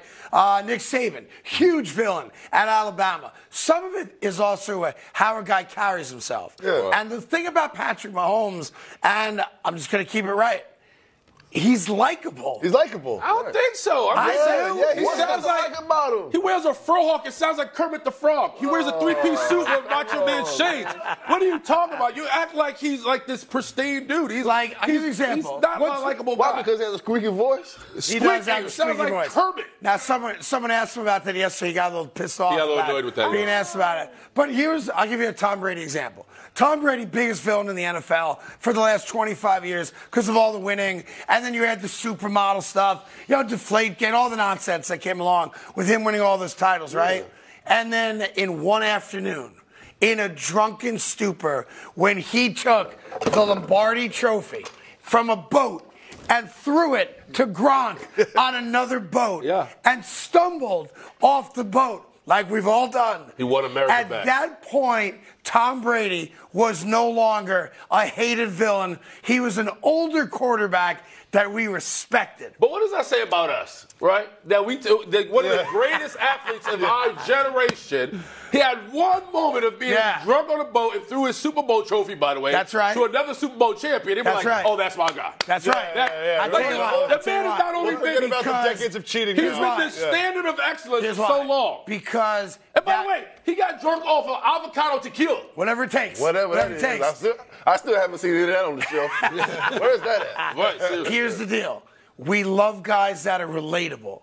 When you're dating a supermodel and you're flying on a private jet to Brazil just to hang out and all the things that come with that level of wealth, you're not relatable. When you're drunk on a boat and you throw the Lombardi trophy like that, like willy-nilly, like it doesn't mean anything, all of a sudden, every one of us was like, I could do that. But he's one of us now. No, but you're wrong. This man took his draft day picture in khaki shorts. He ran a 40 that you could cock with a calendar. Yeah. Like, the only reason he became a Patriot because Mo Lewis knocked out Bledsoe in the game. That's right. So this man wasn't like, Patrick Mahomes was a hell of a baseball player and could play in the major leagues. Patrick Mahomes comes from a dad who played in the major leagues. Like, That's right. Patrick Mahomes has been a hell of an athlete throughout his whole life. That's right. That wasn't the case for Brady. Brady was a guy that used to stock shelves. Like, he was the guy, like, you could easily. I got you. Right, I mean, he was a milkman. But when he started to win, he became less relatable. Patrick Mahomes, even with the mansion and the golf course and all the things that come with great wealth, Patrick Mahomes still seems like a guy you could have a beer with. I mean, listen, I never disliked Tom for being himself. I didn't dislike him because of the person. I just hated playing against him. Yeah, but you also beat him in the Super Bowl. He was just so damn hard to beat because he was so good. Yeah, well, look, Patrick Mahomes is not a villain yet. Again, unless you're in Cincinnati, Buffalo, Miami, Baltimore now. He's a villain to those cities. He's not a villain to the rest of the world, not yet. How many times this season did Patrick Mahomes' receivers drop 4 passes, and then the post-game press conference, he would not throw them on That's right. It happened like 4 times. And you could feel the frustration, but he would not allow himself to throw his teammates under the bus. But like I said, very likable. So listen to what you just said. People are now calling him the villain because he goes into Buffalo, he wins a game that nobody thought he would win. That's right. You were saying I was all over Buffalo. In the 4th week of the season that the Kansas City Chiefs, they're done. That Patrick Mahomes' magic is over with. They're not going anywhere. I don't even know if they're going to win the AFC West. They're done. They're finished. Then they go to Baltimore. They win a game where nobody thinks they're supposed to win. Facts. And you know what? Back in the Super Bowl. That's exactly right. That's right. In a very likable manner. Is he the villain for winning those games? I think Kelsey's the bigger villain on that team. But look, if Patrick Mahomes and Kansas City wins their 3rd one this year, they'll go into next year more of a villain than they are right now. That's for sure. Yeah, absolutely. But I don't see them as villains right now. All I'm saying is that this team doesn't have villain tendencies. When you've got all this other crap in your life that you got to deal with, I think as men, as husbands, as fathers, as fans, there's an aspect to that where you're like, I feel you. I got you. Know what I mean? Because everybody got some stuff going on exactly too inside their household that is not highly publicized as that young man. Exactly right. That's very, very true. All right. From that to our favorite Tuesday morning segment, I love something we like to call Yeah, but. All right, so here we go. Yeah, Patrick Mahomes is going for his 3rd Super Bowl title, and he is the best quarterback in the NFL. But for the 2nd year in a row, he is an underdog in the Super Bowl, and it don't bother him a bit. 9-3 overall, 3-0 in the playoffs, and when you're a gambling guy, 10-1-1 against the spread. Go. Yeah, I don't even think he pays attention to it. And I think you keep betting against Patrick Mahomes, just like you kept betting against Brady, you're going to be disappointed. So that's why I'm going with the Chiefs. No predictions yet, but I'm just telling you. Predictions on Friday, but there you go. Right. I'm not going against Patrick Mahomes in the Super Bowl. I never will. If he's a starting quarterback, especially when you give Andy Reid 2 weeks. That's right. To go up a game plan offensively. I have bet against Patrick Mahomes. Yeah. I did it against Buffalo. You did. I did it against Baltimore. We all did. Can't stop now. We'll see how I feel come Friday. That would suck for you. 0-3. Yeah. All right, number 2. Yeah. Travis Kelce is dating Taylor Swift. And he has access to things the rest of America wish they did. But she doesn't love him. She doesn't trust him. Oh, Craig. And she wouldn't let him hear the entire album. She only played snippets for him because she doesn't quite trust him just yet. Yeah, and I hate it for Travis Kelce. Anytime you Google his name, Taylor Swift comes up, right? And so it's almost like this man just broke Jerry Rice's postseason passing catches. You know what I mean? Like, you talk about everything he's accomplished in his career. When you see Travis Kelce is right next to Taylor Swift right now. It's annoying. So, but hope you hear the music. Travis Kelce Googles himself and sees Taylor Swift. I mean, that's all you see. It's quite annoying for me. Maybe you shouldn't date her then if you find it annoying. How about that? He asked for this publicly. This level. Yes. Like, he literally campaigned to be her boyfriend. Man, he loves it. Which is a strange thing to do when you're a rock star tight end who's got generational wealth and you're begging someone to date you. It's a little pathetic. Especially when your ex is hotter. I said that out loud. Oh, what happened? Whoa. Let's move on to All right, number 3. Yeah! The Commanders hired Cliff Kingsbury to be their offensive coordinator. And they're trying to get Caleb Williams in an obvious attempt by hiring Cliff Kingsbury. But the real reason they hired Cliff Kingsbury is that Dan Quinn appreciates his girlfriend much more so than his play calling. Oh, yeah. Bang! Yeah. Good for you. Great showing. Nice job on that. By the way, Dan Quinn's my favorite head coach in all football. Really? Right. Silence on that? When did that happen? Silence. Huh? When did that happen? Well, yeah, today. I love that Cuppeter hit. Matter of fact, I called Robert Sala up. He's in South Beach right now. And I said, "You're the dumbest son of a bitch I've ever met." And he goes, "What did I do?" I go, "You didn't hire Cliff Kingsbury and have his girlfriend come to New Jersey so we could all, talk to her." Yeah. Morons. Only the Jets would screw that up. Again. I got one more for you. Yeah. The Dallas Cowboys actually have a lot of talent on the team. And Jerry Jones said he's all in next year to win a Super Bowl. But nobody wants to be their defensive coordinator. Yeah. Job is still available. They've brought in every old head in the business, and nobody wants the job. I know Wink Martindale's on the table, Mike Vrabel, and now Brandon Staley. Who knows what's going to happen? Mike Zimmer came in for an interview, right? Yeah. Why wouldn't you want that job, Plax? Why wouldn't you want that job? Is exactly right. But if I'm Mike McCarthy looking forward, you know what? I think the guy that fits that job, that role, the best is Mike Vrabel. Mike Vrabel. Because I know what he brings to the table. He's going to play an odd man front. Just like he did in Tennessee when I played with him for 7 years in Pittsburgh. He understands defense and he can get that defense rolling the way that they should. And he's respected. I'm not sure if you were here when we revealed what one general manager apparently told Diana Rossini, and that is the reason that Mike Vrabel is not getting opportunities is because he's too physically intimidating in the interview. And people are afraid to hire him because he's a big dude. Like, did he do the interview with his shirt off? Like, no pants? Like, what are you talking about? He's done nothing but win since he's been in Tennessee. Yeah. He's coming off with 2 championships. That'd be a reason I would hire the him. last 2 years. Apparently he's too big. If he showed up with like a 24 can of beer and just no clothes on, it was like, listen, this was going to happen, right? I better run the defense, and you're all going to sit behind. Like, if he did that, all right, that made you a little the can of beer after he drinks it. Bites into it. By the way, that would be the ballsiest thing I've ever heard of. Screens out. And then if they go, Jerry Jones, just out of curiosity, why did you hire Mike Vrabel? He's like, well, he came into my office butt naked with a 24-pack of Schlitz. And I was like, that's my guy. Yeah. My God. That's a cowboy. That's a cowboy. That's a cowboy. Yeah, nothing but a hat on. Right. That's the only reason I can see him being intimidating. All right. Coming up after the break, we went on the streets of New York City to test New Yorkers' knowledge of Brock Purdy, one of the starting quarterbacks in the Super Bowl. We'll let you see that. And we've got First in Football, including Chase Young calling out Chase Young right after this on FS1. You'll see. My guy right here, Mr. Insurance Salesman. Oh, who's that? Yeah, that's not the guy that sold you insurance. He looks 12. No, that's not the guy that cashed your paycheck when you needed a couple bucks right away. Although he looks like the guy that did for me. Yeah. That's Brock Purdy.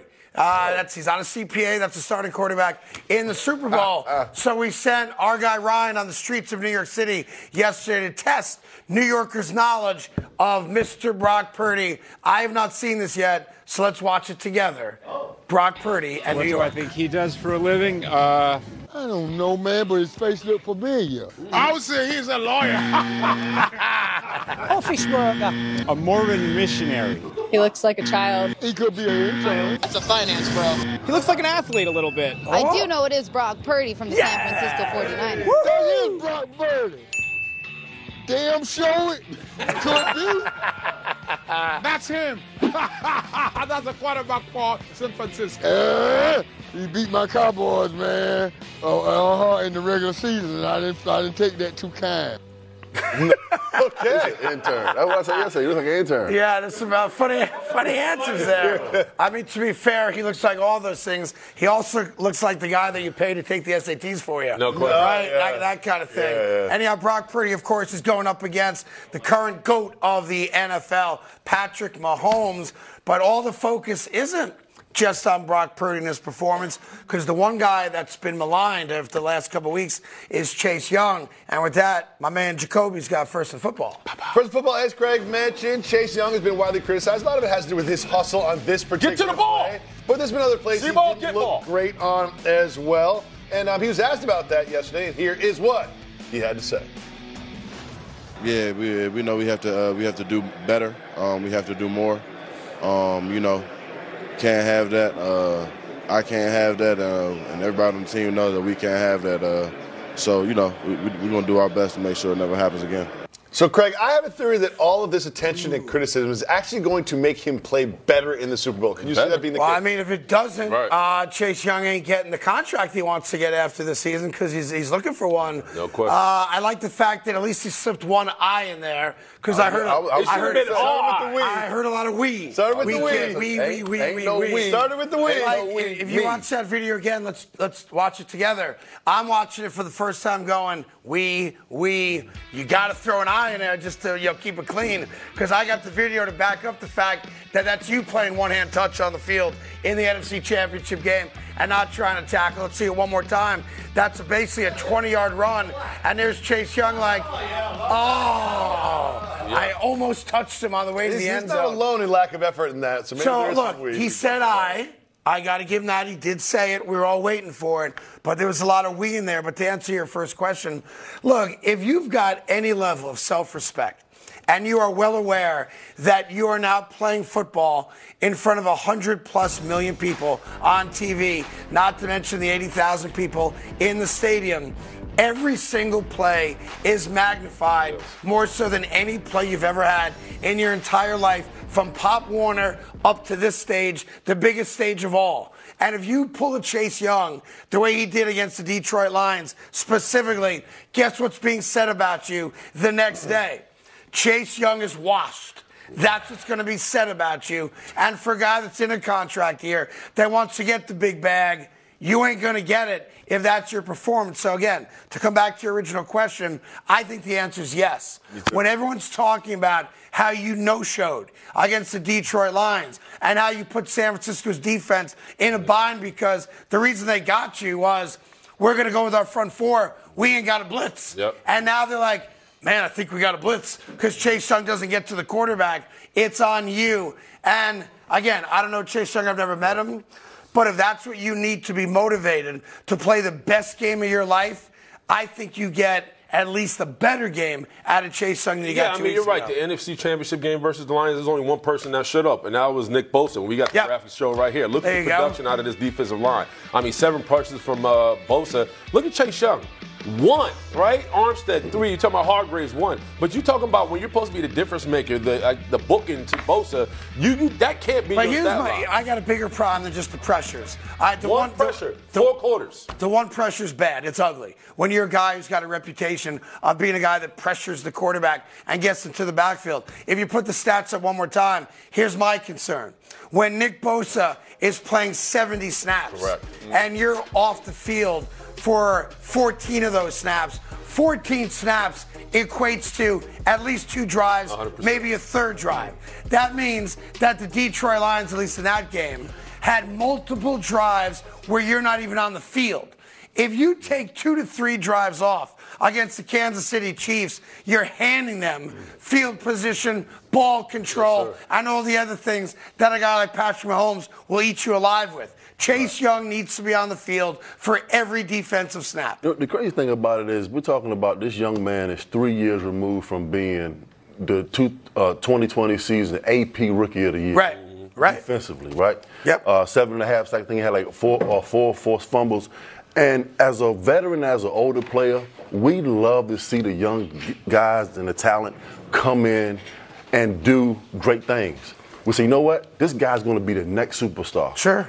Maybe the injury from a mental standpoint has him not giving him the effort that he's supposed to. But I tell you this, and Willie knows this, playing in the Super Bowl on Sunday, it's an awakening experience. Oh, yeah. It is the most physical, toughest football game you're ever going to play in your life from a speed standpoint, physicality, and all of those things. So when he puts his hand in the dirt on that first play and the ball gets hyped, he's going to say, man, you know what? This is why they call it the Super Bowl, because guys are playing that hard to host that trophy. But think about when you game plan against him. You don't have to send chip help now, right? You don't have to send double team. Now you tell That's him. That's what I thought. Right. You know you send the double team both. You talking about now Donovan Smith and Jawan Taylor. Now these guys like, no, I got him. I got my guy. Like, so from a schematic standpoint, now this offensive line for the Kansas City Chiefs are not threatened by Chase Young. They don't fear Chase Young. Now it's all eyes on Bosa. So when San Francisco bought Chase Young in,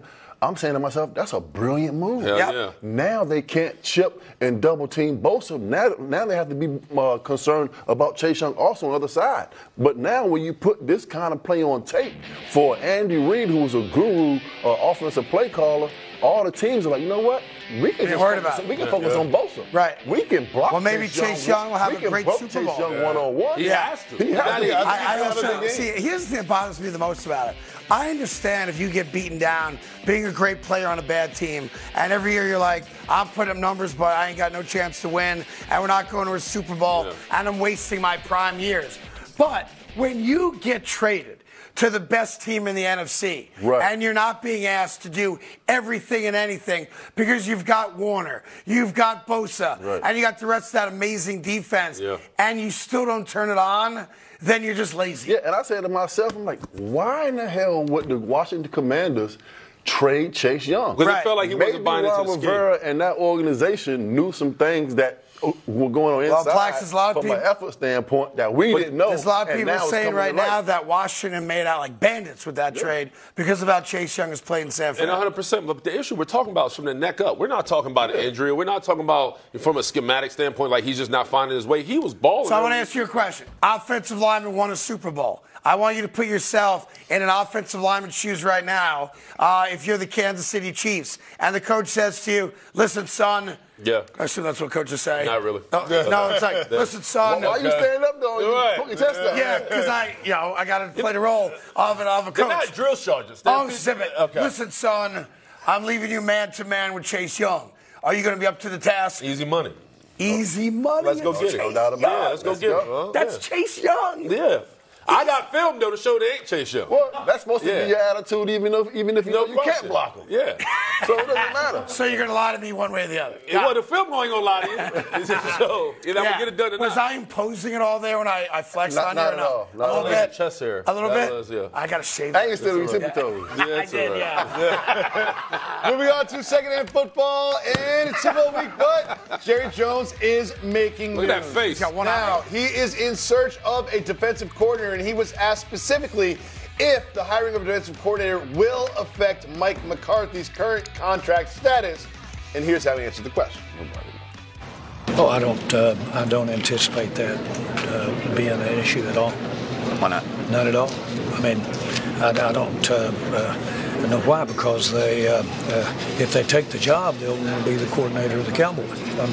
They're looking at that right there, and all that goes with that. So is he hiring a defensive coordinator, a replacement for McCarthy, or both? I think everything's on the table right now. But I feel bad because Jerry Jones, as I've said many times in this show, is my favorite owner in all of sports. And I know they haven't won anything with him in a quarter of a century, but I love the guy. I always wish he owned the teams I root for. That being said, he's obviously lost his fastball. And it's sad to see that happen because he brings Mike McCarthy back. He's committed to Dak Prescott. He can't find anybody to take the defensive coordinator job. And it's like I'm watching him like, that's not my Jerry Jones. My Jerry Jones would have said, this whole damn thing's out of order and unacceptable, and I'm replacing everybody. And he hasn't said that. The deal with Mike McCarthy is obvious. He's a lame duck head coach contractually. He goes into next year, and if they get off to a bad start, he's not going to see Columbus Day. If they get off to a good start, and there's enough talent where they probably will, then Mike McCarthy rides it out. And if the Cowboys get eliminated, like they probably will, in the first round of the playoffs, Mike McCarthy's gone, and then we can have this conversation about Bill Belichick all over again. But right now, in the moment, it speaks volumes that the Dallas freaking Cowboys can't get anybody to take their defensive coordinator job. Yeah, because no defensive coordinator wants to go to Dallas and be what Kellen Moore is now. Go there for one season, right? And they're going to be going after the season. We got to take a quick break there, Tommy. When we come back, a new segment called Spot the Lie. And it starts off with LeBron James not winning another title in L.A., and we don't want him in New York. We'll get into that and much more Super Bowl 58 right after this. All right, welcome back to the Card Show. That's David Jacoby right there. That's my main man, Mr. Plaxico Burress. That's right. Would you just call him Colonel Mustard? Okay, fair enough. And this guy right here is Willie Colon. 13 years ago today, Willie Colon lost the Super Bowl against Greg Jennings' Green Bay Packers. Yeah. And you still blame Rashard Mendenhall for that. That's I do not. All good. I do not. Brian not Clark. putting that out there. It's all good. All right, new segment called Spot the Lie. So the guys have these little boards right here. I'm going to make a statement that doesn't necessarily come from me, but I'm the guy that's going to say it. These guys are going to write down facts or lies. Let's do it. Fair enough, okay? So here we go. These are nice. The San Francisco 49ers are the better team on both sides of the ball on Super Bowl 48. Facts or spot the lie? All right, I'm going to start with Plaxico Burress. What do you got, Plax? Big lie. Yeah. How do you figure that San Francisco's not better on both sides of the ball? Hey, they may have better players. Yes. But they have the best player in the world, and Patrick Mahomes. All right, Willie Colon, facts or spot the lie? I'm going to lie. There's no question or questions about effort when it comes to their defense. The defense is number 2 in the league and big-time secondary, so it's a lie. Jacoby's getting it late. Jacoby, what do you got? There you go. We've been saying it all week. That don't mean it's right. They're a more talented team. They're a more talented team. Yeah. How are they more talented team? And they're starting defensive end. We just did a whole segment about him not running to the ball. How are we talking about Brock Purdy being a game manager? How are we talking about if Debo Samuel's not in that game, they probably don't win that game. Just because you say a lot of things loud and fast doesn't make you right. I will counter by saying this: is they have the best two interior linebackers in football in Greenlaw and Warner. Yep. Okay, and Nick Bosa, you could say him and Chris Jones are a wash. And I would say that across the board in the opposite side of the ball, you don't even want to go player for player. You're going to lose on offense. You don't want to go player for player. Yeah. They you want to counter that before the next one? They only have the edge at quarterback. The most impressive part about it all is that you look at the weapons that Patrick Mahomes has around him. Yeah, not great. Where he has his football team at right now. Yeah, which is why they're going to get blown out. Which is why they have the worst team. You're making my point. By the way, San Francisco is still a 2.5-point favorite in the Super Bowl. All right, number 2. I'm going to cross over to a different sport just for a moment. It says here, LeBron James will not win another championship with the LA Lakers. We don't even have That's straight facts right there. Straight facts right there. Jacoby goes first. Fact. We all know that's a fact. They're a 500 basketball team right now. Super facts. That's a Plaxico Burress and facts. That's one of the great moments of my life on the show. Yeah, man. I mean, the longer he stays there, the older he looks too. Unanimous hatred for LeBron James. He stopped dying the beard. Hatred. Gave up. Just saying like he's not going to win the championship. Just put it out there. All right, next one. The Kansas City Chiefs do not have to win this Super Bowl to be considered a dynasty. Okay, spot the lie on that one. No. They do not have to win to be a dynasty. Jacoby's in first fact. All right, I got Plaxico saying straight lies, and Willie straight lies. Plax, you go first. Man, listen, if you want to be considered one of the best quarterbacks to go on in NFL history as being one of the greatest of all time, you have to at least to begin to knock on the door of what Tom Brady has done. Okay. We are 20 years removed from them winning back-to-back Super Bowls. That's right. And it's going to happen this Sunday with Patrick Mahomes. So, but if they lose, can you still call them a dynasty? You cannot. Okay, there you go. I'm with Plax, man. Yeah. It's one thing to lose to Brady in the Super Bowl. It's another thing to lose to Brock Purdy, who was like a guidance counselor in the Super Bowl. That's right. So you said, just out of curiosity, do you guys, because here's my argument, do you guys consider the Buffalo Bills that went to 4 straight Super Bowls a dynasty? No, because they lost. Oh, I think they're every bit of a dynasty. They were dynasty. They were an AFC dynasty for sure. How do you consider a dynasty if you lose? One of the greatest coaches in NFL history. Okay, what are we talking about? He didn't win a championship. What are we talking about? How can you be considered a dynasty if you lose? Hang on one sec. Go ahead. I'm with William. First of all, about this particular question, no, they do not, because they still have the opportunity to win multiple Super Bowls in years after this. They don't have to win this particular game, okay? Fine. Okay. But we're talking about the Bills. You gotta win one. At least one out of 4. I think you gotta win both. If you make one field goal, you win 2. But you did.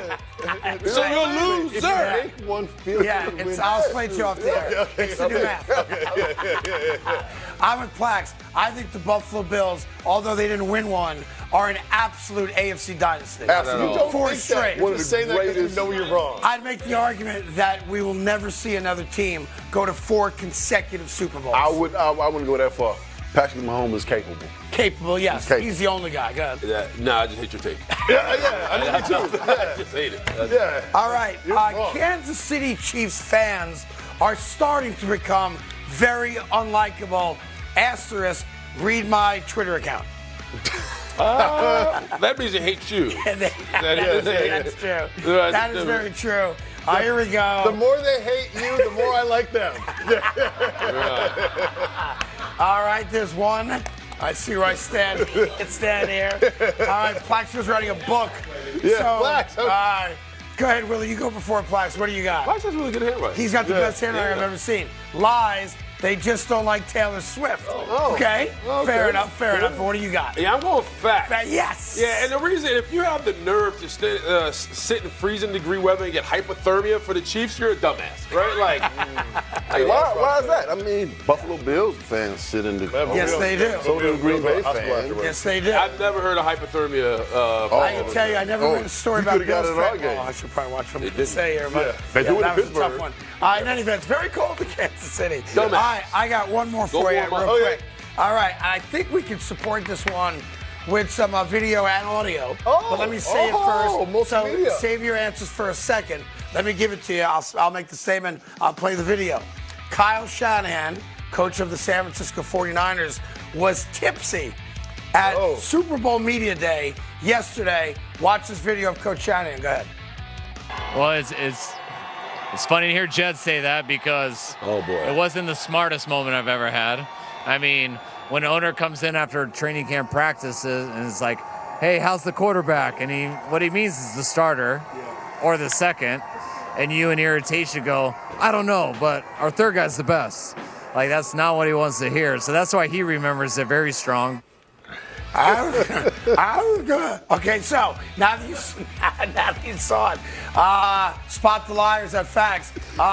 Coach Shanahan was a little tipsy. He told on himself. He said practices. It was like, after practices. I thought it was like maybe he was just excited, but he said practices. All right, so you're in his fact. Plax is in. The man was a little tipsy. And let me go to Willie Colon now. Yeah, mine's is yeah, I'm gonna go facts. It is clearly the gummy hit at the wrong time. It's clear. It's clear the gummy. Right on time. Coke 45. All right. I am not tipsy. Right. It was clear that gummy was just like, man, this is way too much. What was the word he struggled with again? Practices. Yeah, just keep the camera on. Right after, he's like, you know what, after practice. Party! Okay. Got caught on the job. Why don't we take a quick break? Okay. I'm not tipsy yet, but we got one more segment to go. Brock Purdy, overrated? Underrated, and will he be at Disney Monday morning? We'll get into that much more Super Bowl 58 right after this. Good morning! Welcome back to the Cartoon Show. We have your early morning headlines, and we start with Patrick Mahomes of the Kansas City Chiefs talking about the quarterback of the opposing team, Brock Purdy, and what Purdy can't do. Here is Mahomes.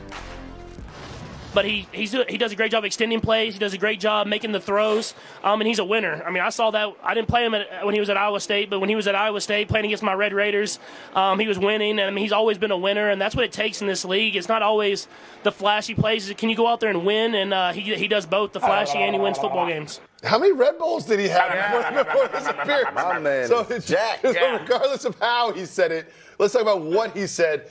Do you think that we're now gotten to the point where Brock Purdy is getting too much praise as we head into the Super Bowl? Well, if you want to know what Kermit the Frog sounds like on Blow, he's like, listen, Miss Piggy, just one more. Now let me tell you about.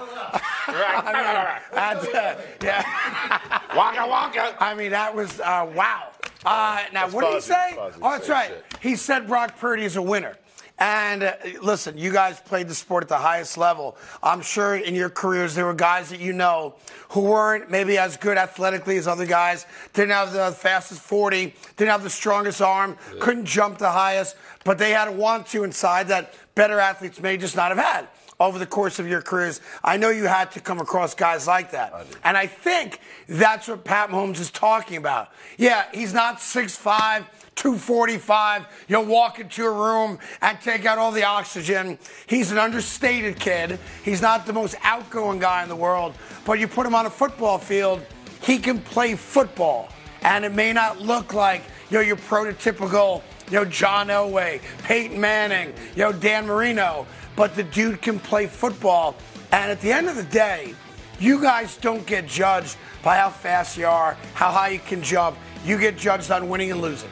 And thus far, in Brock Purdy's very young and short career, all the kid has done is win. He's not only won, but he's also, you understand, go back to that meeting he had with Shanahan, talking about if, he's looking at his quarterback in a sling and bringing in Tom Brady. Imagine what that does from a confidence standpoint. You just brought your team to an NFC championship. You feel great about yourself. Right. And at the moment where you're trying to recover from a UCL injury in your elbow, they're talking about bringing the greatest of all time. But even after that, realize time doesn't come in the building. You still show up week 1 against Pittsburgh with an injured elbow and deliver. Right. Week after week. So I love that this guy has the silent confidence, that he's humble and it's great at the time. But at the end of the day, he still has to win.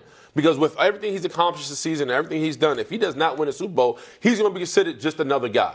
And that's unfortunate. But the flip side is, if you beat Patrick Mahomes, now you're Joe Burrow. 100%. Right? You're in that rarefied air amongst, like when you take a look at the great young quarterbacks in the league, and we always talk about them, Justin Herbert, Josh Allen, Joe Burrow, maybe Tua's on the rise in those conversations. Trevor Lawrence took a little step back. Yep. If you're the guy that beats Patrick Mahomes in the Super Bowl, now you're in the conversation amongst the top 5 quarterbacks in the league. If Brock Purdy goes out and wins this game on Sunday, then we can start putting him in that category of being one of the elite top 5. Now you're talking Plax. Top 5. I will say that. If he goes out and wins this game on Sunday, yes, then we're talking about a different comparison. Okay, now stop there. Quick question. You experience this.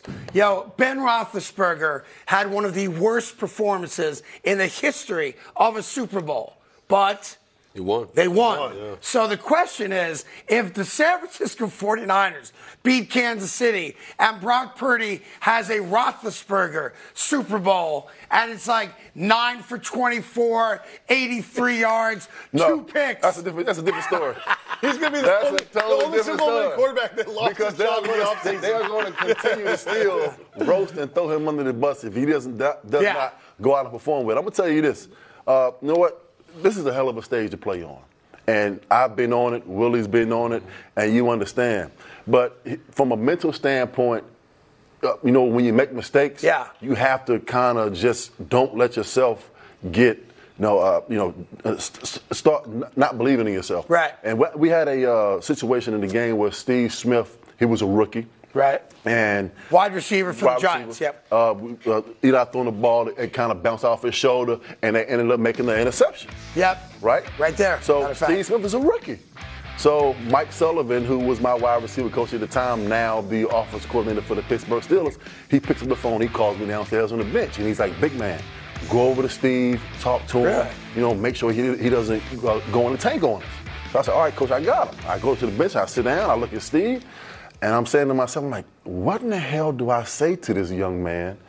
We're in a Super Bowl. Right. Do you think that he knows he messed up to catch the football? And I made a decision not to go over and say anything to him because I didn't want to put any added pressure on him as being a rookie, being on that stage and understanding the magnitude of the game in which we were in. So I kind of left it alone, and he came back later and made one of the greatest plays in Super Bowl history, staying in bounds. I beat him on 3rd and 8, 39, and getting the first down and going out of bounds. Right. So that told me right then he was locked in. But being a young player, a rookie, I just kind of left it alone and just let him. Here's a silly question for both you guys. Now, I've been blessed, as Jacoby has. I've been to a lot of Super Bowls, obviously sitting on my ass in a seat, right? You guys may look at me and say, oh, you played? I didn't. No, I was just visualizing you fitting in the seat. Thanks. Okay, let me just say. All right. Yeah, it's so tight these days. Yeah. Here's the question. I've always said one of the most disappointing things of being out of Super Bowl is that very quickly it's just another game I'm watching.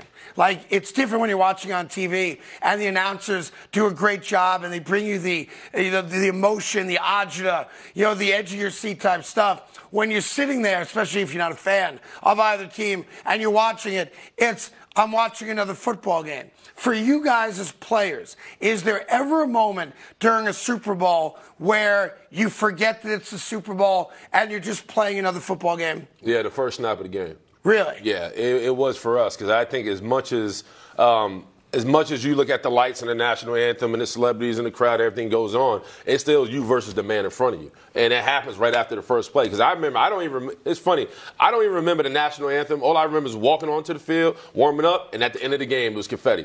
Everything in between, I was kind of just locked out from. I was just focusing on doing the job. And I think for me, what was important for that team, rather my Pittsburgh team, is we had to play Baltimore 3 times before we got to the Super Bowl. And all those 3 times we played Ray Lewis's defense that was decorated with Ed Reed and all these great guys.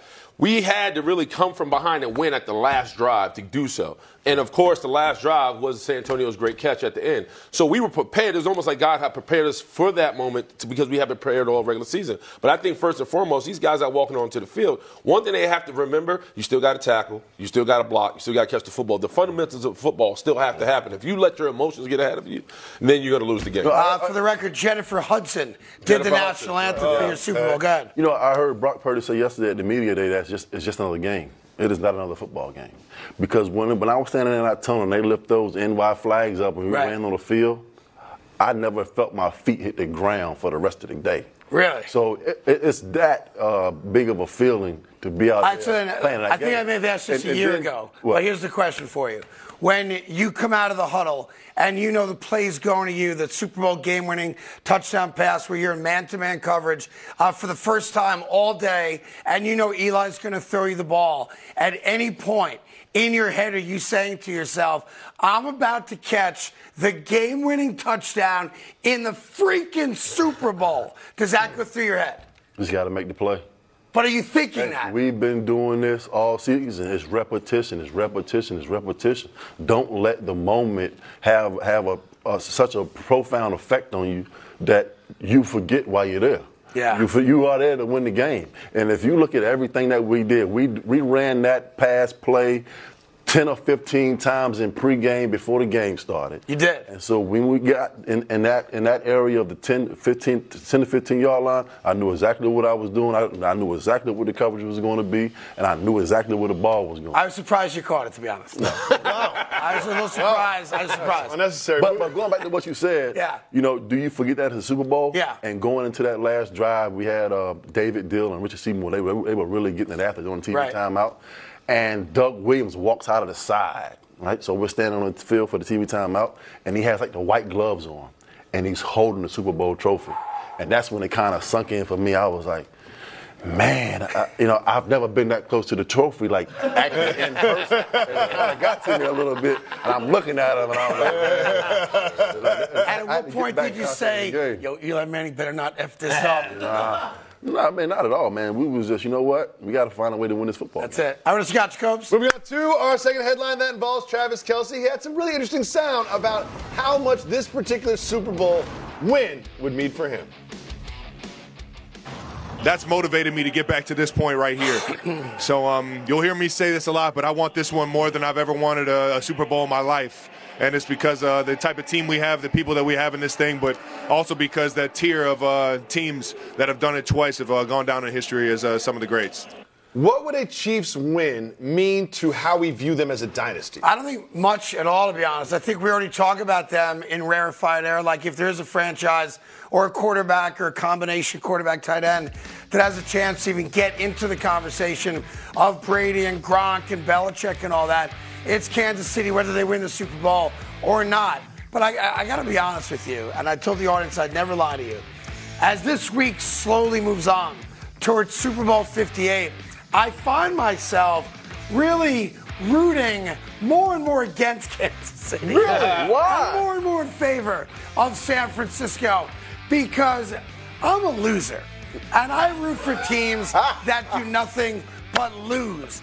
Okay. And the fact that these guys have enjoyed this great success, their 4th Super Bowl, going for their 3rd Super Bowl win, and that alone puts them in, rarefied NFL air for franchises, coaches and quarterbacks that would have 3 actual trophies to lay claim to.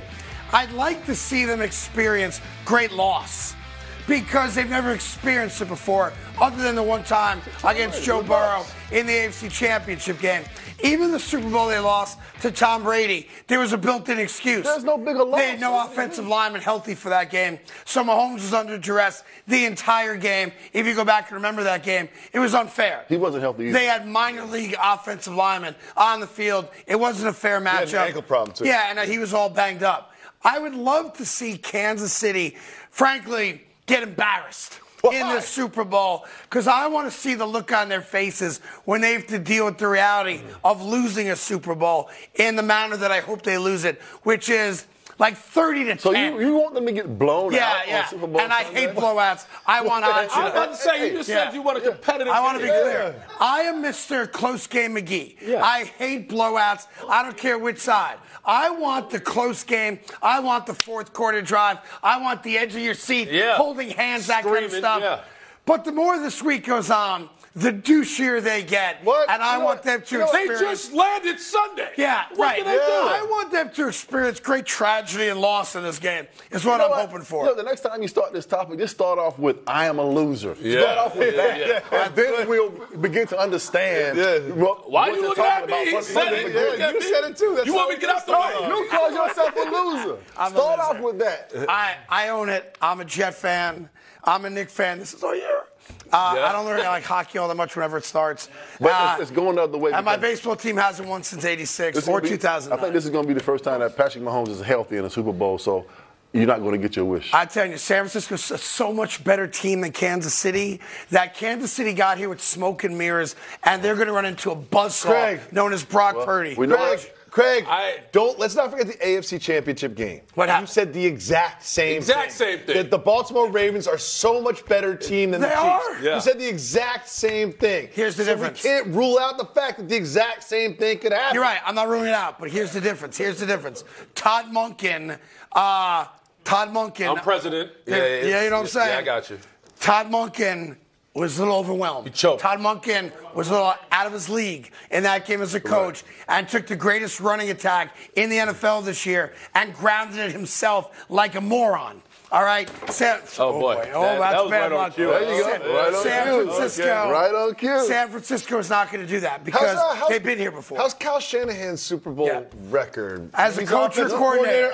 As a coordinator and a coach. I'm trying to remember. You talking about memory? I can help you out. So Shanahan, as a coach, head coach, blew a double-digit 10-point lead in the 4th quarter against Patrick Mahomes. What about as a coordinator? And as a coordinator, he blew a 25-point lead. Oh, yeah. The fact that he mentioned Kyle Shanahan, I think it's it's a big of a game for him than anybody. I agree 100%. By far. I'm with you on that. Patrick Mahomes, Brock Purdy, everybody on that San Francisco 49ers organization, for him, this is a game that he has to win because I agree. Everybody will say he's a great regular season quarterback. If he go head coach, but if he goes to the Super Bowl twice and loses to Patrick Mahomes, it's going to be. Now I will say this: I said it before. He really is the Philadelphia version of Andy Reid. Good enough to win, to get to a bunch of championship games. Good enough to get to a Super Bowl. Now a second one as head coach. But you got to be good enough to win it. At some point, you've got to outduel the other coach. Your quarterback has to outduel the other quarterback. And I'll say it again. And I know I'm not making any friends in Kansas City.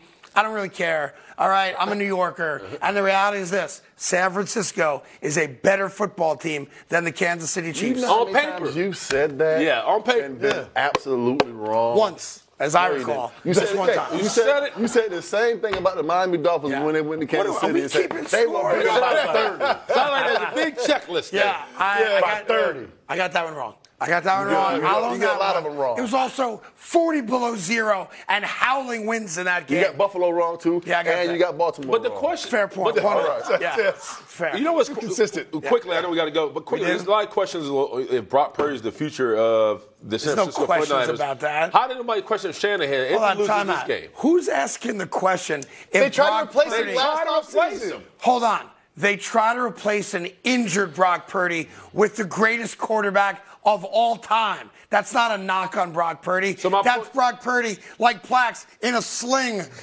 limping into work, and the coach going, if he ain't ready, what am I going to do? Trey Lance can't play. Let's talk to Tom Brady. I can still block Chase Young. That's my I see what you did there.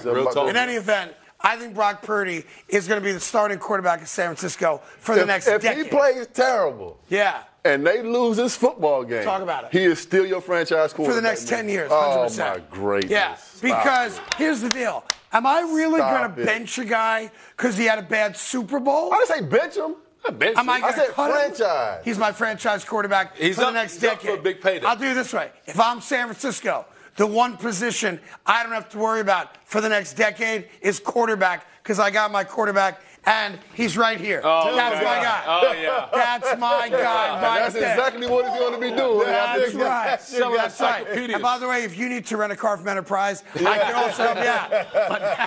Right. We come to you. Anyhow, Plax, is that it for you this week?